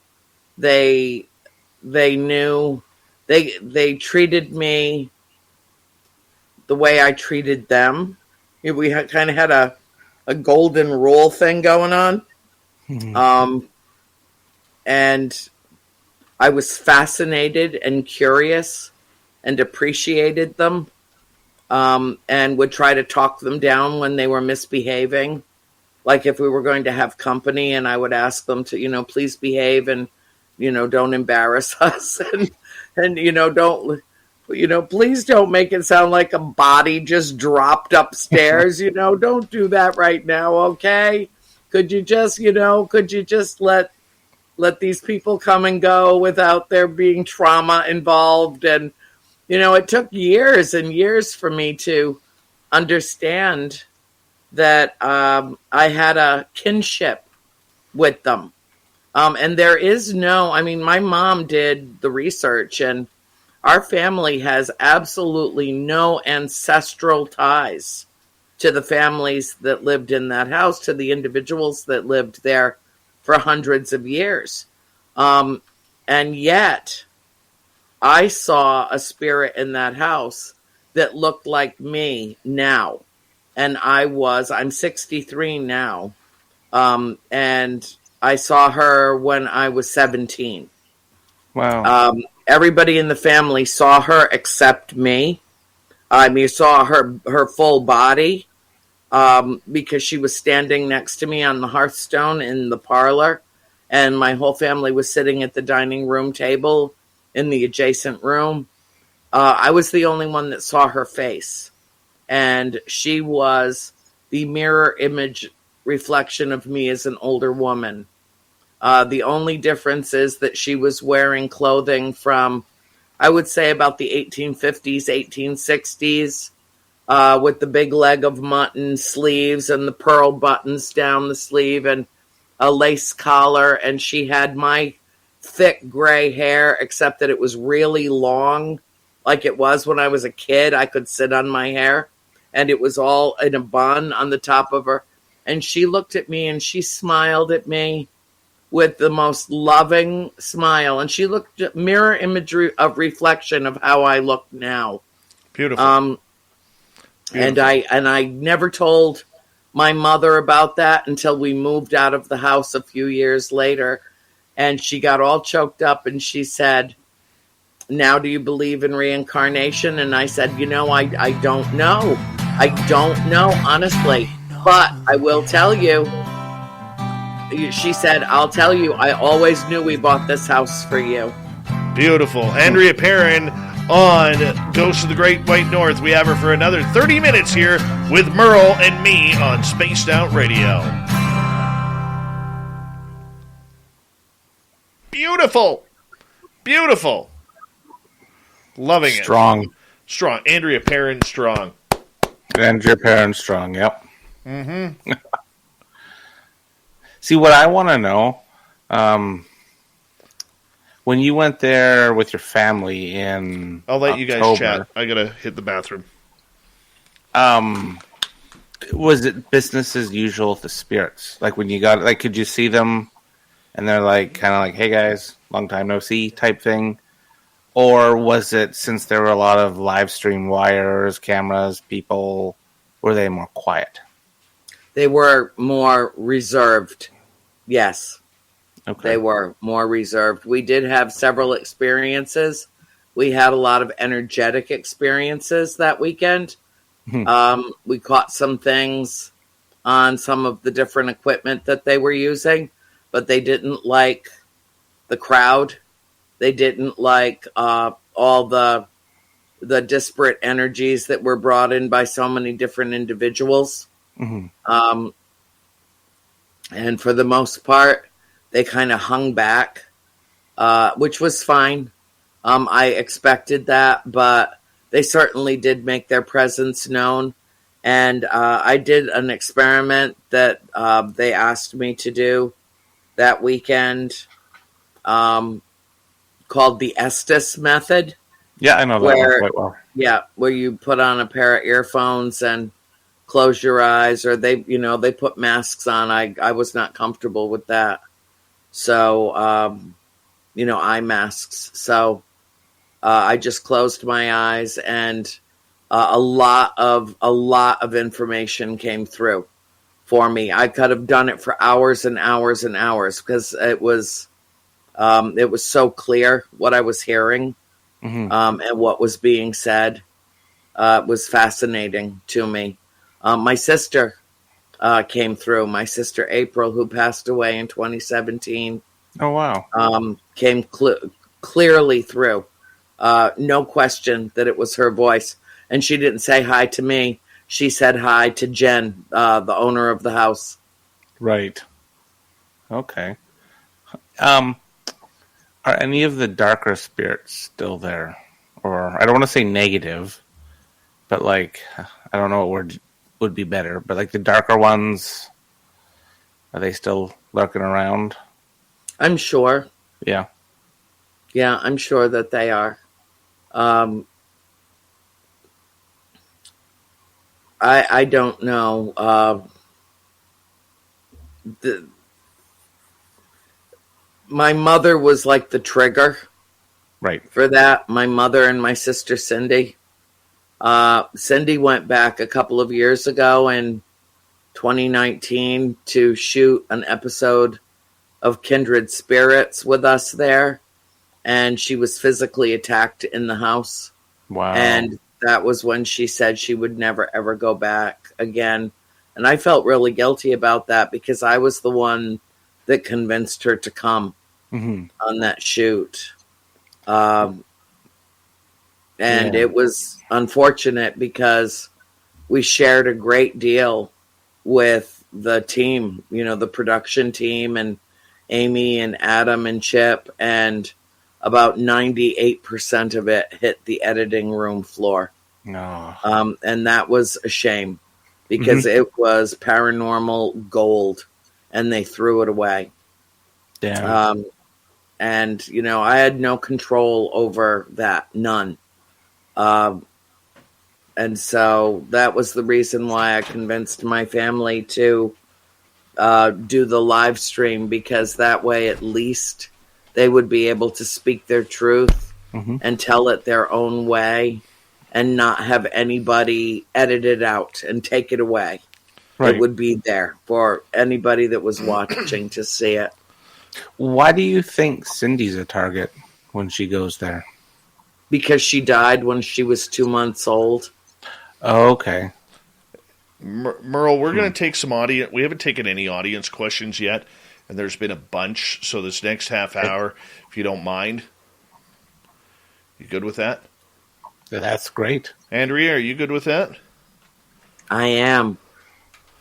Right. People are really enjoying the show with you on with us, so it's good. Yeah. I promise you it won't be another 5 years before we bring you back on. Oh, good. I've missed you, too. You're one of my favorite shows I ever did, Dave. Thank you. That I ever did. Well, hopefully this is proving to be the same tonight, I hope. It is. Putting you on the spot there in front of everybody. We should have her yearly, Dave. We should have a chat with her once a year. We should.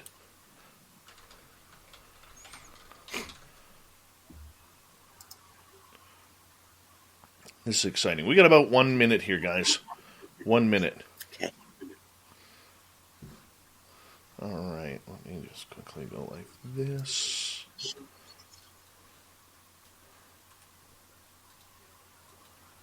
It's okay. You be a good girl. Mama loves that baby. Do some of the spirits from the house sometimes follow people home?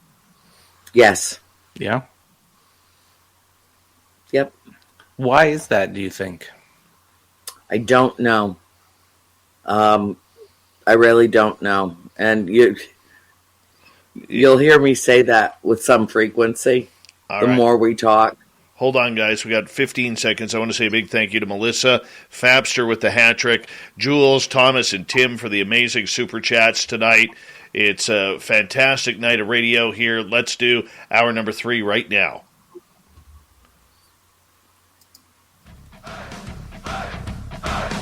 Would you like to connect with us? Head to spacedoutradio.com for all your latest show info.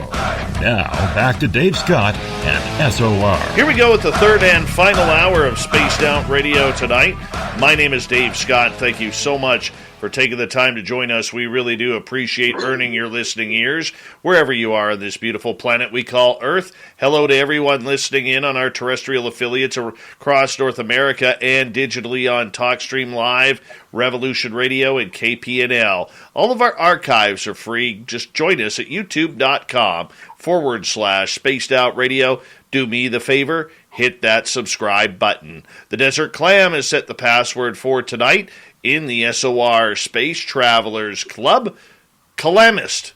Calamist is your password. Use it wisely, Space Travelers, as the Clam sets the password each and every night right here on Spaced Out Radio. Our website is spacedoutradio.com, where we have a plethora of features for you, including rocking out to Bumblefoot, reading up on Shirky Poo's Newswire. Check out our swag as well. Follow us on Twitter at Spaced Out Radio, on Instagram, Spaced Out Radio Show, and now on TikTok at Spaced Out Radio. For the final time tonight, we got Merle here, Ghost of the Great White North, as Merle joins me once a month to talk all things paranormal, supernatural, and Andrea Perron from The Conjuring is here as well, telling her family story, and it's been a beautiful night indeed. We're going to start off with some audience questions here for you, Andrea, if you don't mind. And this one comes from Jim.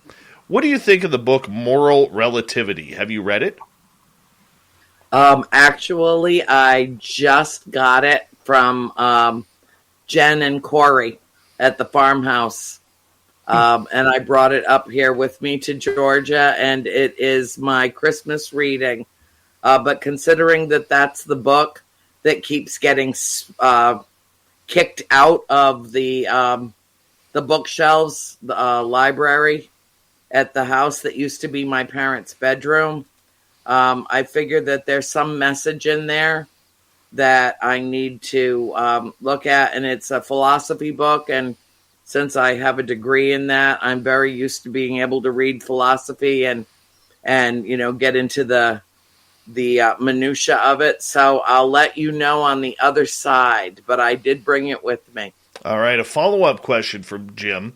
Do you think the wood or the land or was haunted or cursed? I think that the whole entire area is extremely active. For a variety of reasons. It's not just the farmhouse. The barn is as active as the house. The land is as active as the structures.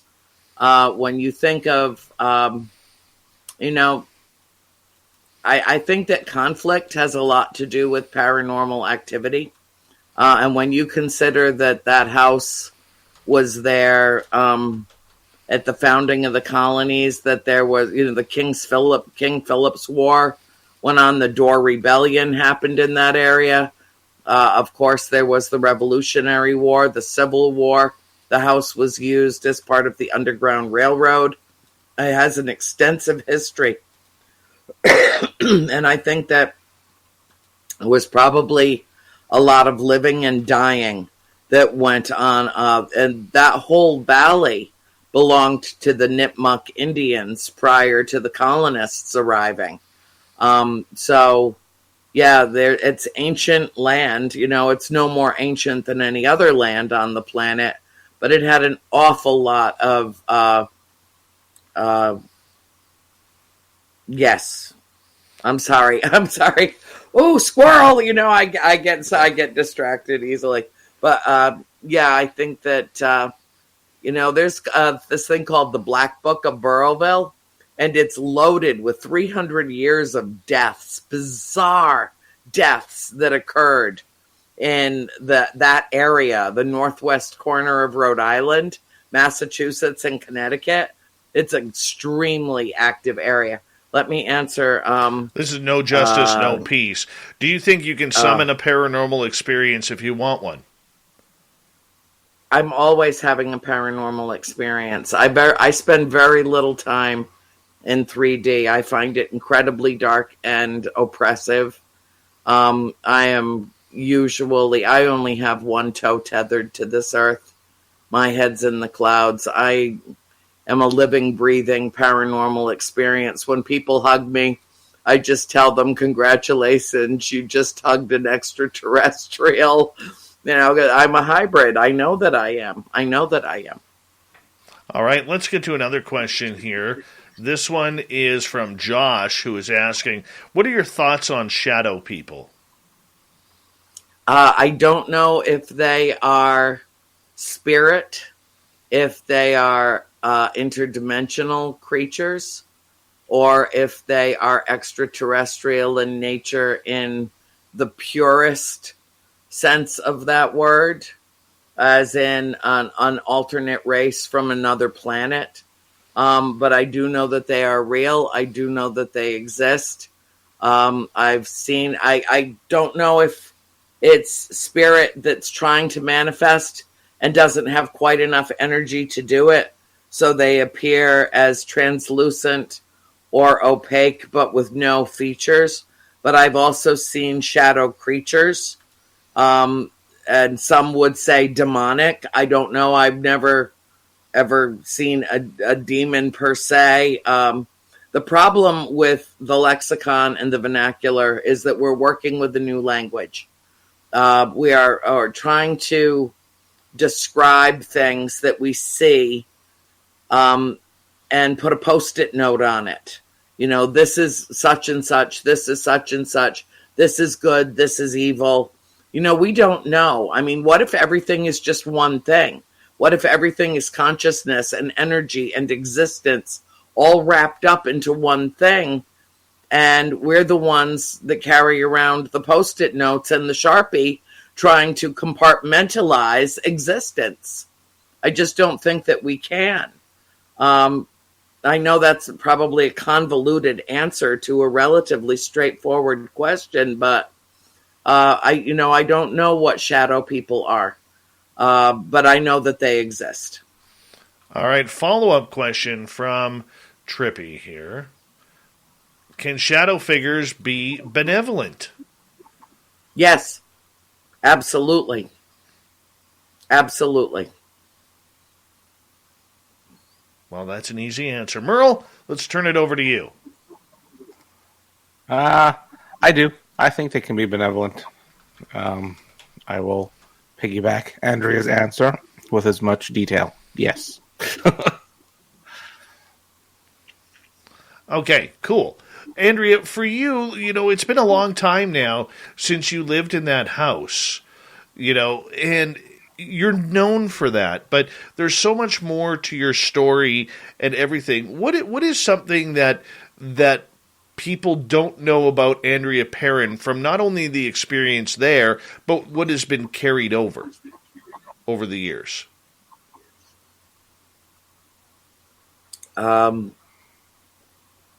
Well, I think that people get about me that I'm complicated.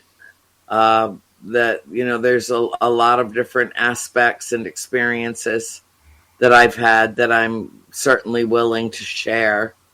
That a lot of people just describe me as pure love and light, and that is true.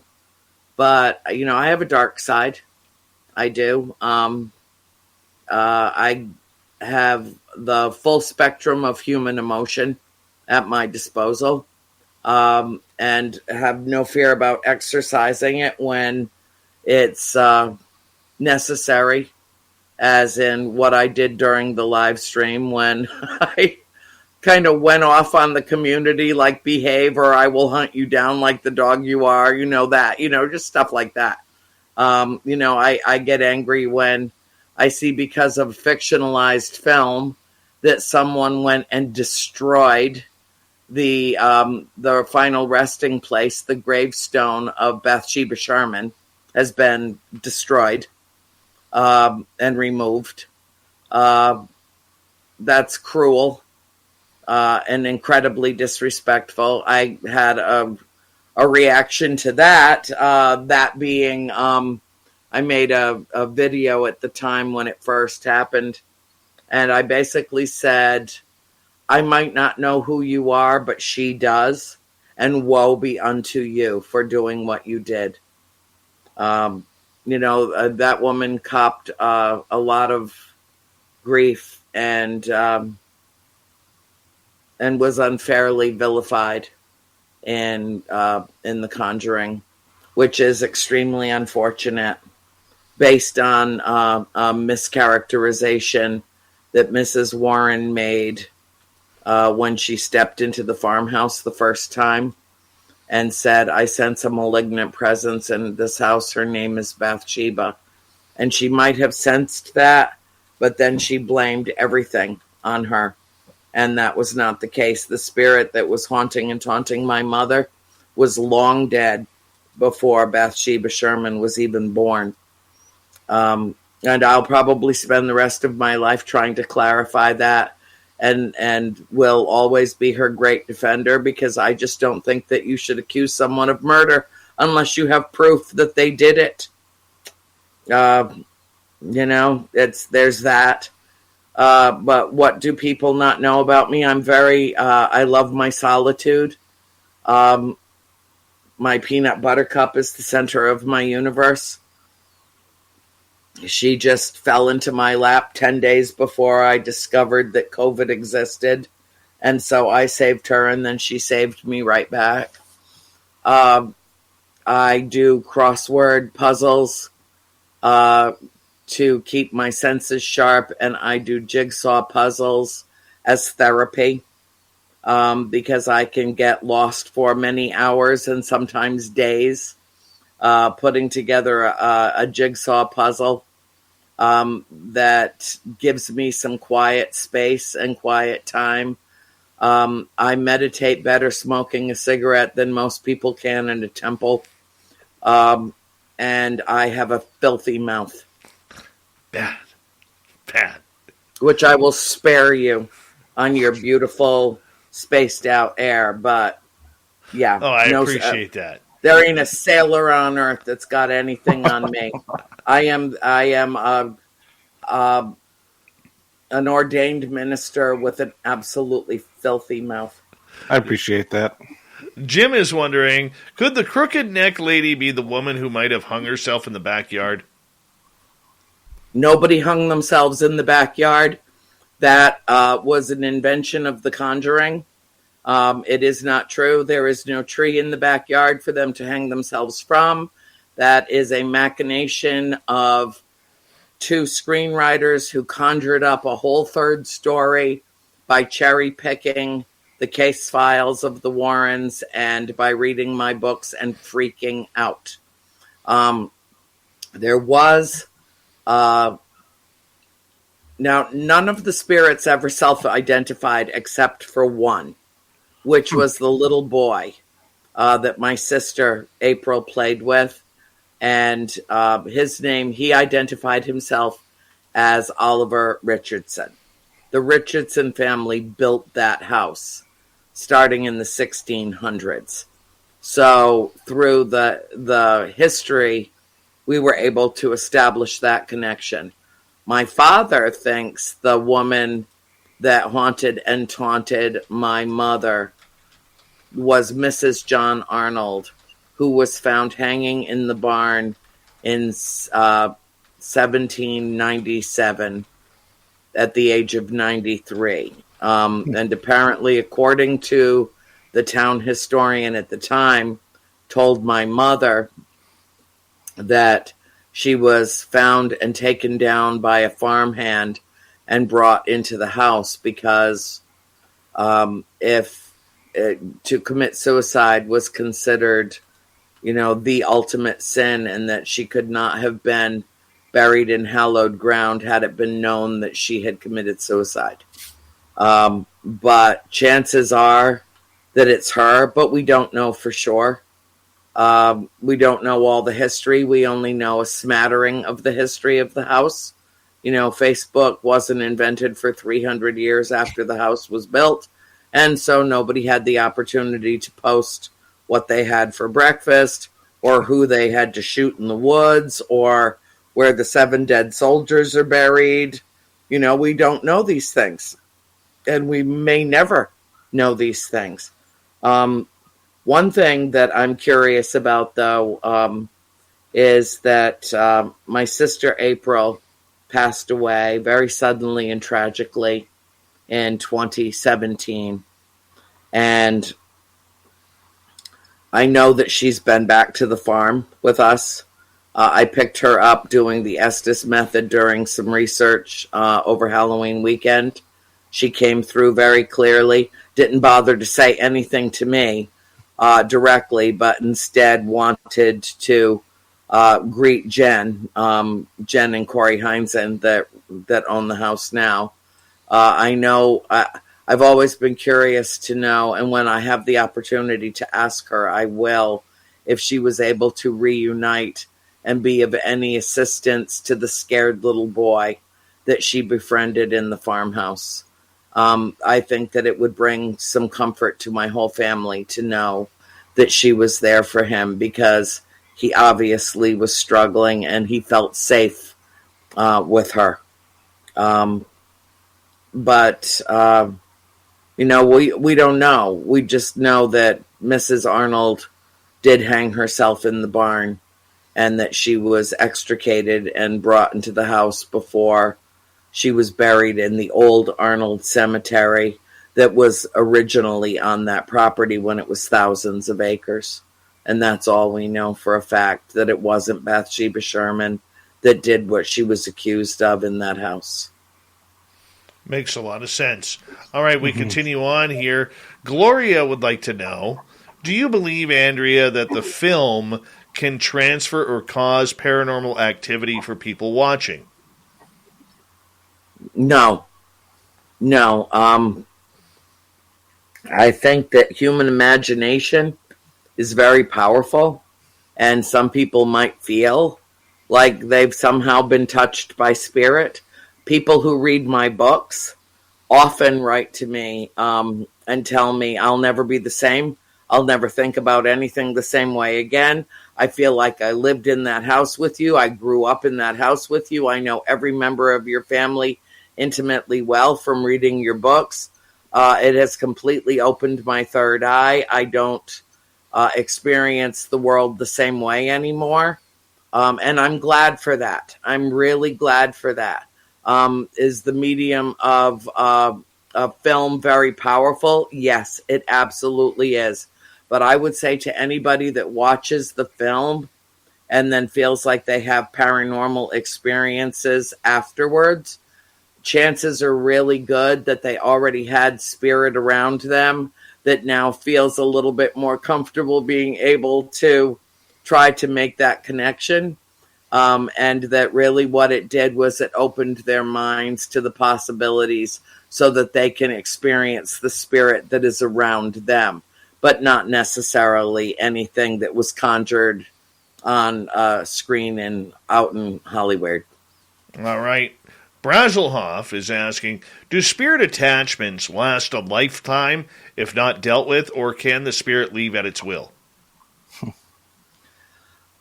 Mostly they just latch on just to suck your energy for a while, and then they leave of their own accord. Some people have, we've all heard of people, and, if you're in this field long enough, you've heard a story about someone that said, I moved into this old haunted house. I didn't know it was haunted. And when I figured out it was, I moved out and I moved into a new house and the same stuff was going on.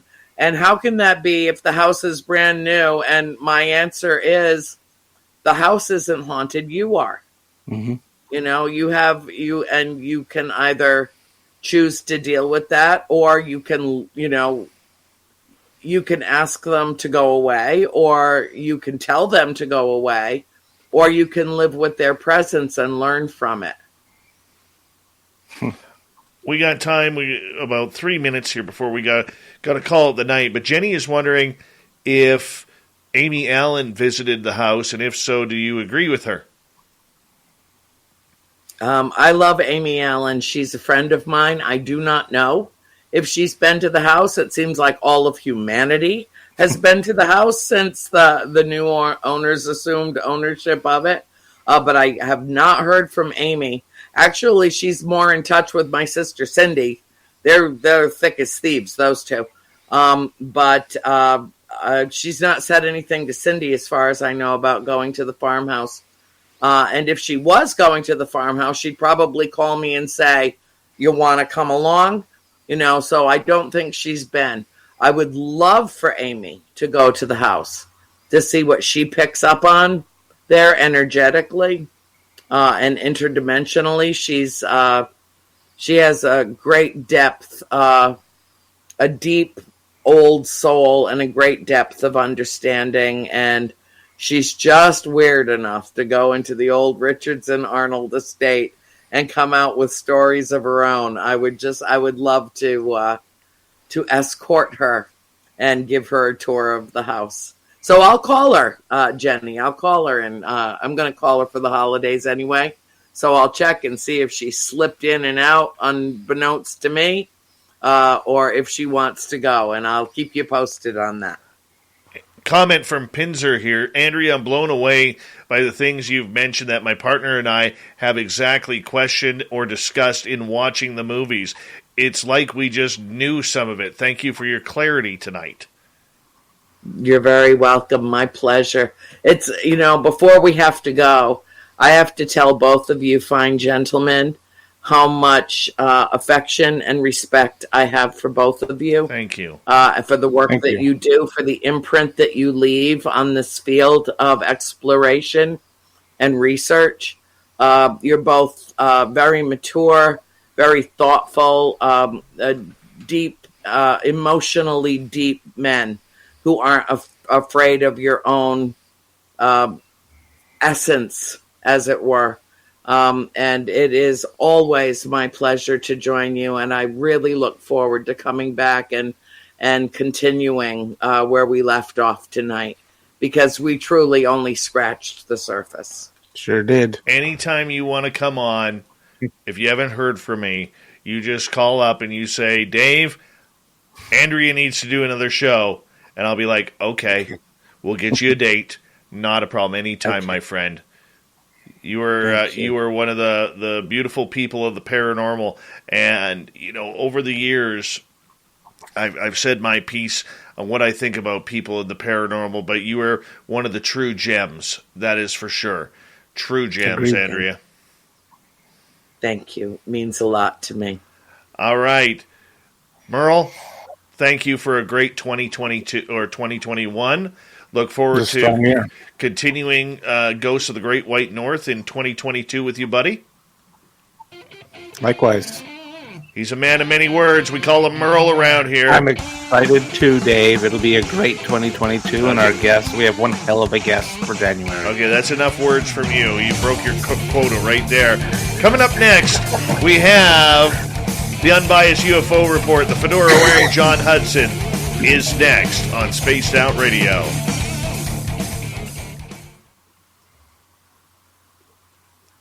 Just a wonderful show, guys. Wonderful show. That was a great show. That was fantastic. Thank you.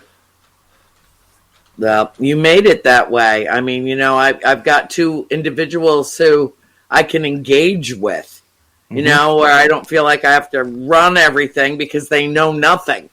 It's great to be with people who are well informed and have erudite questions, and that I can actually engage with. I mean, I was fighting staying awake from midnight to start the show, and I'm wide awake now. I'm all fired up. I'm like, my adrenaline's pumping, and, it was great. It was everything that I expected and hoped for, and then more so. Oh, well, so you're way too kind. You're wonderful men. Way too kind. Thank you. All right, my friends, I'm going to have to let you go. I got to get ready. Some of us still have to work while you guys get to go to bed. But Merle, once again, I'm just going to say I know we're best friends off the air, my friend, but this year has been probably the strongest year of Ghosts of the Great White North for you. And I'm going to add 3 words per half hour to your quota in 2022. 3 words. That's a tall order, man. That's a tall order. I know. I will give you a phone call tomorrow, my bud. Sounds good. All right, Andrea. Thanks again, Andrea. Love you. Love you too. Have a great night. Take care. All right, take care, guys. Merle and Andrea, Ghosts of the Great White North. We say goodnight to them. What wonderful people. I love them. Love them both so much. Yep. Lovely Lavira, how are you? We're just waiting for the fedora-wearing John Hudson to get in here.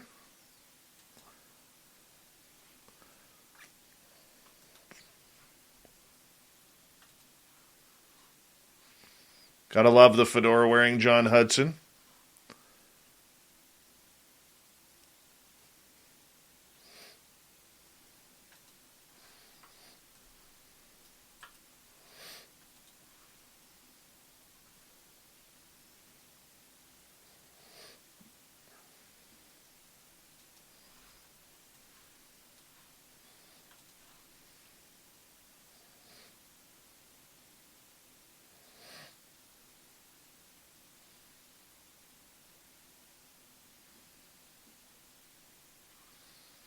All right, there we go.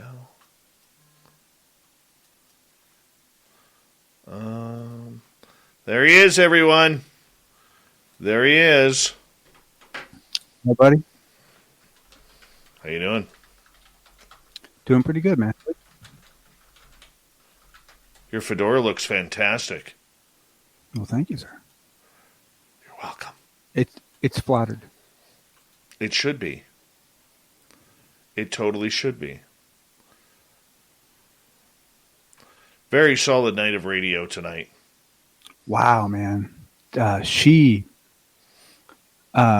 mean, you could divide it up into two, well, several, but two totally different categories. Oh, yeah. One is just her ability to speak, and then the content of what she gave. But like her entire communication style is just beautiful. It's beautiful. Oh, it's what everyone should be striving for. It's so natural. It's so conversational. It's so it comes off at least as incredibly honest. And I assume it is, but I don't think you could fake that. But wow, that was and such fascinating perspectives on everything. I mean, there were so many times where I wanted to give her a high five or yeah.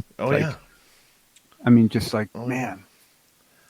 Hey, I want to give a quick shout out here to Thin Lizzy, who has really, really done a good job taking over our TikTok. Wow, got us up to 100 people tonight. Really appreciate that. JJ Carroll, if you're listening, thank you for being number 100. That's kind of cool. But Thin Lizzy's just taking our TikTok, and she's just hammering it. She's hammering it. Yeah, I love it.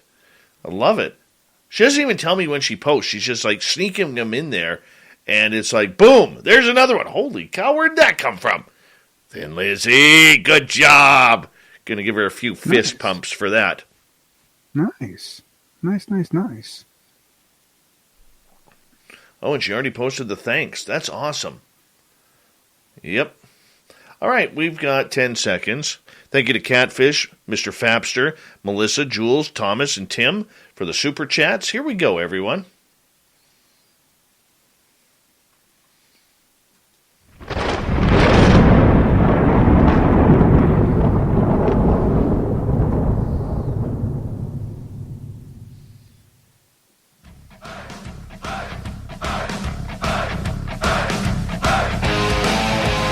We've rounded third. We're heading for home tonight on Spaced Out Radio. My name is Dave Scott. Thank you so much for taking the time to join us. We really do appreciate it. Want to remind you that if you miss portions of this show or others, check out our free archives by going to youtube.com/Spaced Out Radio. Do old Davey the favor, hit that subscribe button. Our website is spacedoutradio.com. We have a plethora of features for you. Rock out to Bumblefoot, read Shirky Poo's Newswire, check out our swag as well. Follow us on Twitter at Spaced Out Radio, Instagram at Spaced Out Radio Show, and now on TikTok at Spaced Out Radio. We bring in the man, the myth, and the legend, all rolled into one, as it's the unbiased UFO report with the fedora-wearing John Hudson.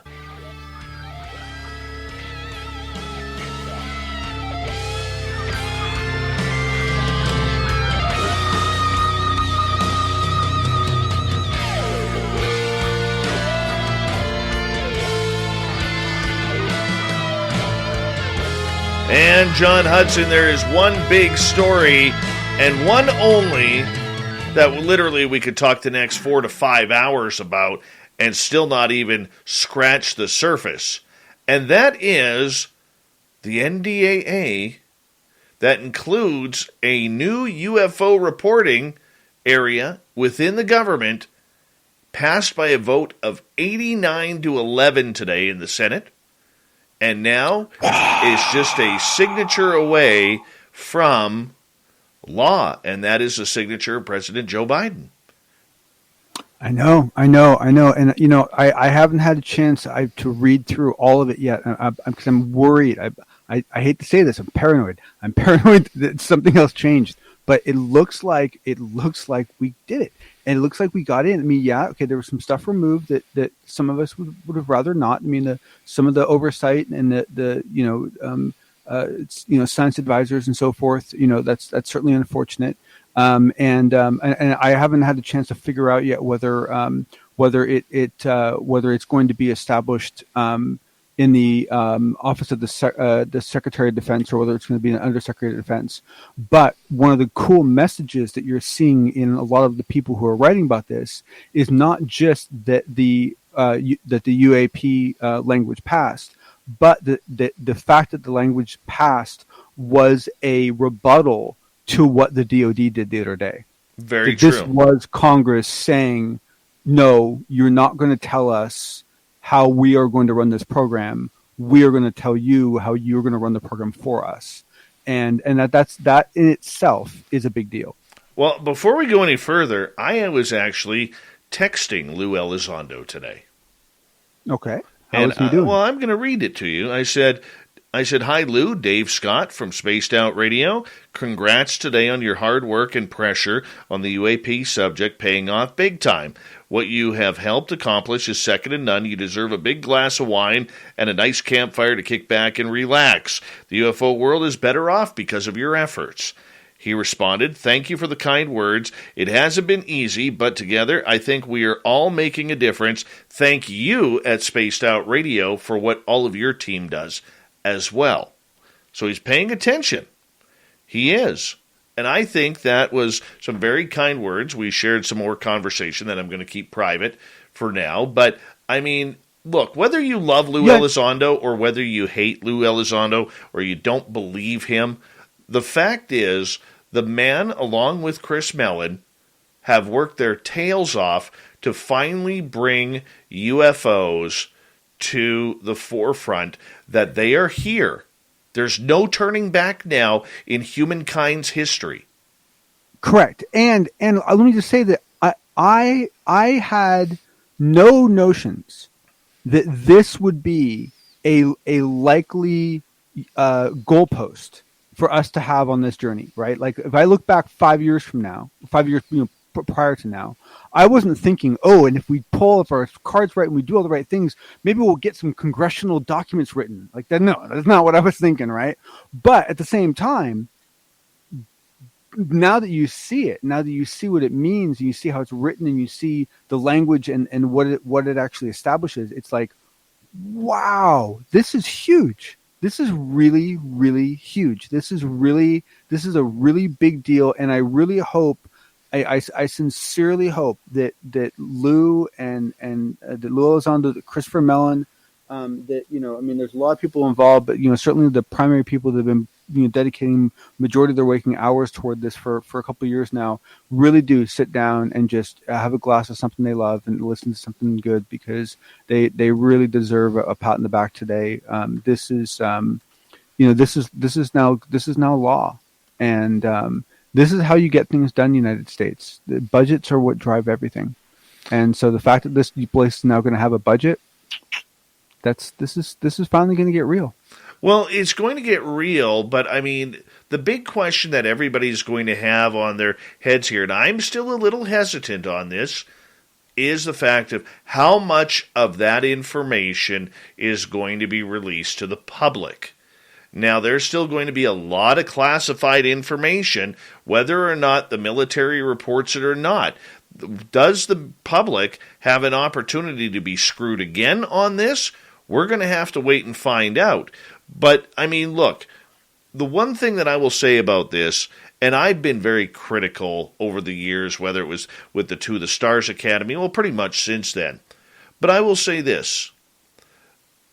People need to hold the government accountable. They have finally opened a door after 70-plus years of secrecy, if not longer, that we don't know about.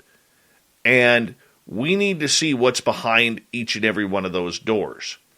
And the public at large really needs to combine that pressure still and say, look, it's great that you signed this into law. It's great that you are officially looking into UFOs, UAP, whatever acronym you want to call them.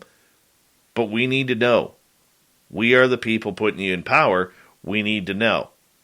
But here's the irony, Dave, is that there's nothing about the UAP or UFO phenomenon that is in itself, by its very nature, classified. It's all about how the data is gathered.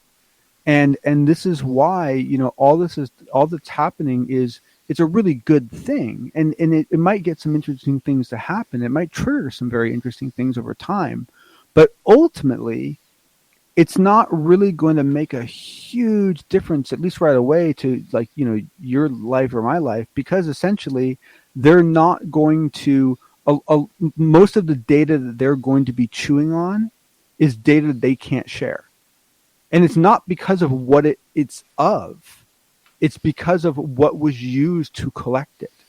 You take, for example, the DOE has networks of sensors across the globe that operate from space and from land that do things like seismic sensors, do things like look for blooms of energy via IR and so forth, right? Very, very sensitive networks. They're designed to detect nuclear detonations. If a rogue nation is trying to blow up a nuke underground to test it, that they're supposed to catch it, right? But needless to say, this gear that they have catches a lot of other stuff. And there's some significant rumors that what this gear has been catching for a while now is objects appearing in orbit and then going down to the surface and then going back up to orbit and leaving. And there's supposed to be a significant amount of data of this happening, but it's all done on a system that isn't even supposed to exist. And we can't talk about what it does or how it works, because the first thing people are going to do is a bunch of countries are going to go, "Oh, cool! Now we know how to circumvent their network." So it's frustrating. Well, the hard work, but here we go, John. The hard work officially begins now. Okay, yes, it was hard to get this bill passed, but now they got to find the information. They have to figure out what can be released to the public, what can't, under national security. And obviously, just obviously, they're not going to be reporting a lot of the military encounters to the detriment of the public. They will probably end up seeing more airliner encounters. Okay, like whether it's United or whether it's American Airlines, Allegiant Air, whoever it may be, we may see more of those. And it's going to be interesting to see if eventually down the road, not right off the bat, maybe 10, 20 years down the road, if they tap into something like MUFON and start looking into personal reports as well. Well, I mean, eventually, right? I mean, that's the funny thing that we all have to remember is that groups go through arcs just like people do, right? And so there are whole groups of people that are right now beginning that arc that some of us started 6 months ago, some of us started 5 years ago, some of us started longer ago, where you start out looking at the propulsion systems. And 5 years from now, you're looking at NDEs and all that crazy stuff, and you're watching the Grant Cameron videos, and they're going to have to go through that same transition. I mean, that everyone has to go through it. Everyone has to, and it's not the same. It's different for everyone. But I mean, my point is that they're all going to have to go through that transition. So what that means is that they are going to get to a point where suddenly they're going to wake up and go, "Oh, there are contactees. There are actually people that think they've talked to them, and we can interview them. Oh my God!" And they're going to lose it, and they're going to start interviewing other people, and it's going to be this huge, buffet. But it's going to take a long time. Irony or coincidence that this vote happens the day before the 4th anniversary of the New York Times article? Serendipity. Just, beautiful serendipity. There was so many, these bills have to be, negotiated by certain dates and signed by certain dates to be able to continue funding for programs and so forth. And so, my guess is that you could have predicted what date they were going to vote on this 6 months ago. if you actually like understood how Congress was functioning, you could probably predicted it back then. We just didn't know what it was. So my guess is it's just beautiful serendipity, just the universe kind of doing a wink and a grin. It is kind of ironic. It really is. It is. It's kind of beautiful. And the thing to remember too is that there's a lot of other stuff in this bill, right? This is a big bill, right? That has a bunch of stuff about the Space Force allocations in it, and honestly, it has and what Senator Gilliland is really probably more passionate about than anything else is that it has an incredible overhaul of the of how sexual cases are handled in the military, completely changing the entire structure of how any claims of any kind of sexual misconduct are handled, and that's what she's really in the news talking about right now. So there's a lot of other really good things in this bill. It's a very, very important bill. It's very important indeed in regards to it, but it all comes down to our listeners. Okay, not just our listeners, but the public in general, because the majority of the public is not going to understand what this means. No. Okay, all right? They're not going to have a clue. They're going to see some byline in the paper. Great. Now we're wasting money, taxpayers' money on looking for fake UFOs or whatever. That's the attitude that the majority of people are going to have out there, which is pretty insane. If they took the time to look into it, they would see it's a much different picture. But we're not going to get that. So, I mean, how is this going to really catch the people of the United States, knowing that they are now officially on the taxpayer hook for looking into unidentified aerial phenomena? In any deal, everyone must receive consideration. And so essentially we have to determine some way of offering these people something from this that they actually want. And I've got to admit, I'm not super confident that I'm going to be able to find such a thing anytime soon. Because ultimately, look, during any period in time, a large percentage of people are this way, but during these periods of time, even more people are this way. Most people are just treading water, right? And so the only things that they're really caring about are things that they're going to impact them in the next 24 hours, right? Next 48 hours. And so all this stuff, it's for most people, it's like, okay, well, that's great, but how's it going to impact me next week? Well, it probably won't, right? Now, what's interesting is your guest tonight, one of the things I loved about what she talked about was the commonality between what a lot of people get when they start going through this experience, they start going through this process, and talking about losing the fear of death, which I know not everyone gets the benefit of, but our friend Dave here. But I thought it was interesting that she brought that up and see, to me that's different. Like if you said to people, okay, no, it's more that this is the beginning of a learning process, and through this process you're going to learn a bunch of new things you didn't know before, and one of the things you're going to get out of it is you're probably going to lose your fear of death. Like, that's interesting. Like, that's something that I think people would be like, okay, I'll watch that, right?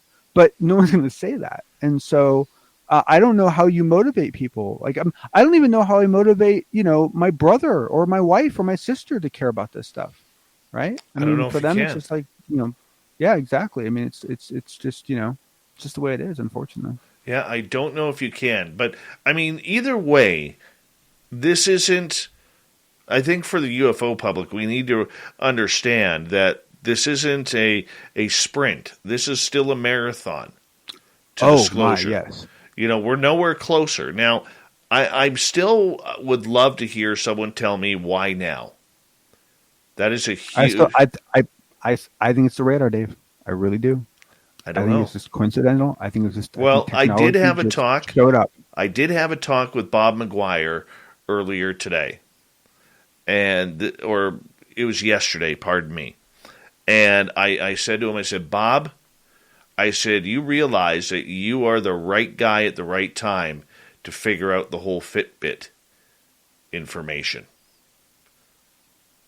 Because I believe Fitbits can record abductions. I really do. Jonathan, do you realize how freaking cool that would be? I mean, do you realize like the market that would create? How many other devices I would want to build to put on your body? Oh my god!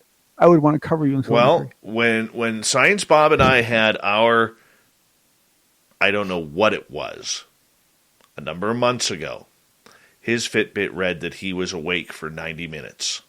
And had movement. Now, Jonathan Davies, who's been a guest on this show, people know him, he actually put it out on Twitter, and other people have checked their Fitbits who claim to be abductees or contactees. Ooh. And they have seen times when they have been awake when they thought they were sleeping. Ooh. So who... Okay, hold on. Okay, sorry, deep breath. There is something here, dude. Who's collecting this data? Nobody that What? we know of. Nobody. Okay, all right, well, maybe. So you may have radar Wow. up in these multi-million-dollar aircraft, or you may have a couple $100 Fitbit on your wrist that tells you when you're awake when you're not supposed to. I mean, honestly, like telemetry is a beautiful thing. I mean, you would not believe how many marriages have been ended over Fitbit data. You would not believe how many legal documents have been contested and then won or lost over Fitbit data. I mean, it's big time stuff, right? I mean, it's human telemetry, and boy, man, if you could start really, especially if you could start finding some commonality between all that data. And the thing is that, you know, we've had cases. There was another case, I can't remember the guy's name, where he had his phone was tracking it, and he basically felt like he got pulled up into a ship, and he actually got an Apple engineer to look at his phone, and from all that they could tell, his phone for a period of time was floating above his house. I never heard that story. What could you? I got to figure out where that was from. I think it was from like a documentary or something. And it's like, okay, so what do you do with that one? You know, I mean, at some point, people have to start like taking this data seriously. I mean, I don't know. It would be very interesting, as Bob McGuire and I talked about it. It would be very interesting to see or to have people studied who are abductees wearing Fitbits. And the thing is, to kick off a study like that, you only need 10 people. That's it.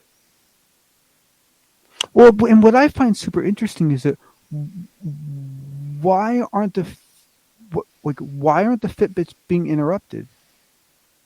No idea. I mean, does this mean that we could have been collecting data this whole time? I mean, should we just be like filling stuffed cows full of telemetry devices and then like hoping that the cow gets I mean, like every cow in North America and the world is going to get a Fitbit now around their ankle.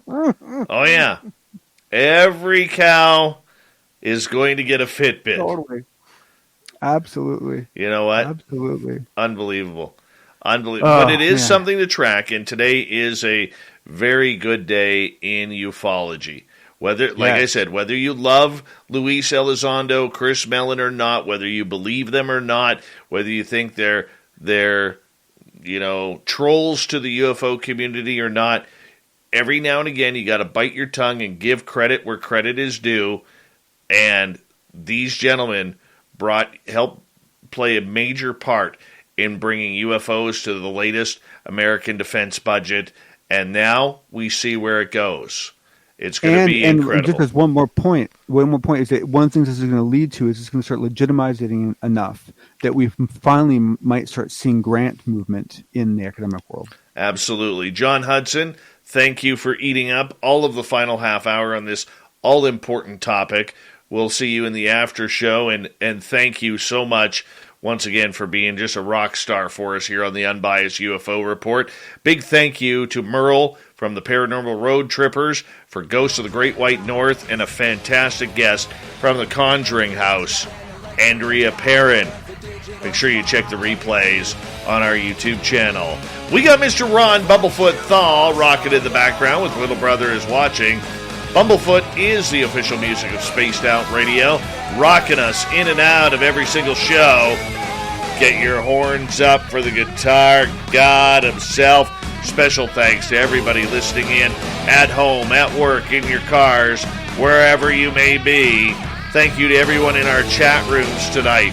YouTube, LGAP, Twitch, Revolution Radio, Spreaker, Facebook, the Space Travelers Club, and on Twitter at hashtag Spaced Out Radio.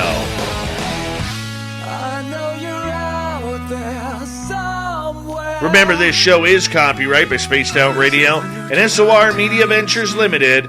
Thank you so much for choosing to share your evening with us, because together, my friends, we own the night.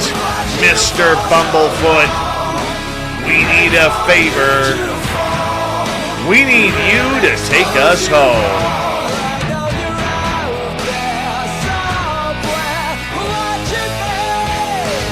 Yes, the Woo train has docked for the night. But soon, my friends, we shall ride again. Your seats are always available. Your tickets never expire. And if you want to bring a friend, we've got room for them too. Good night.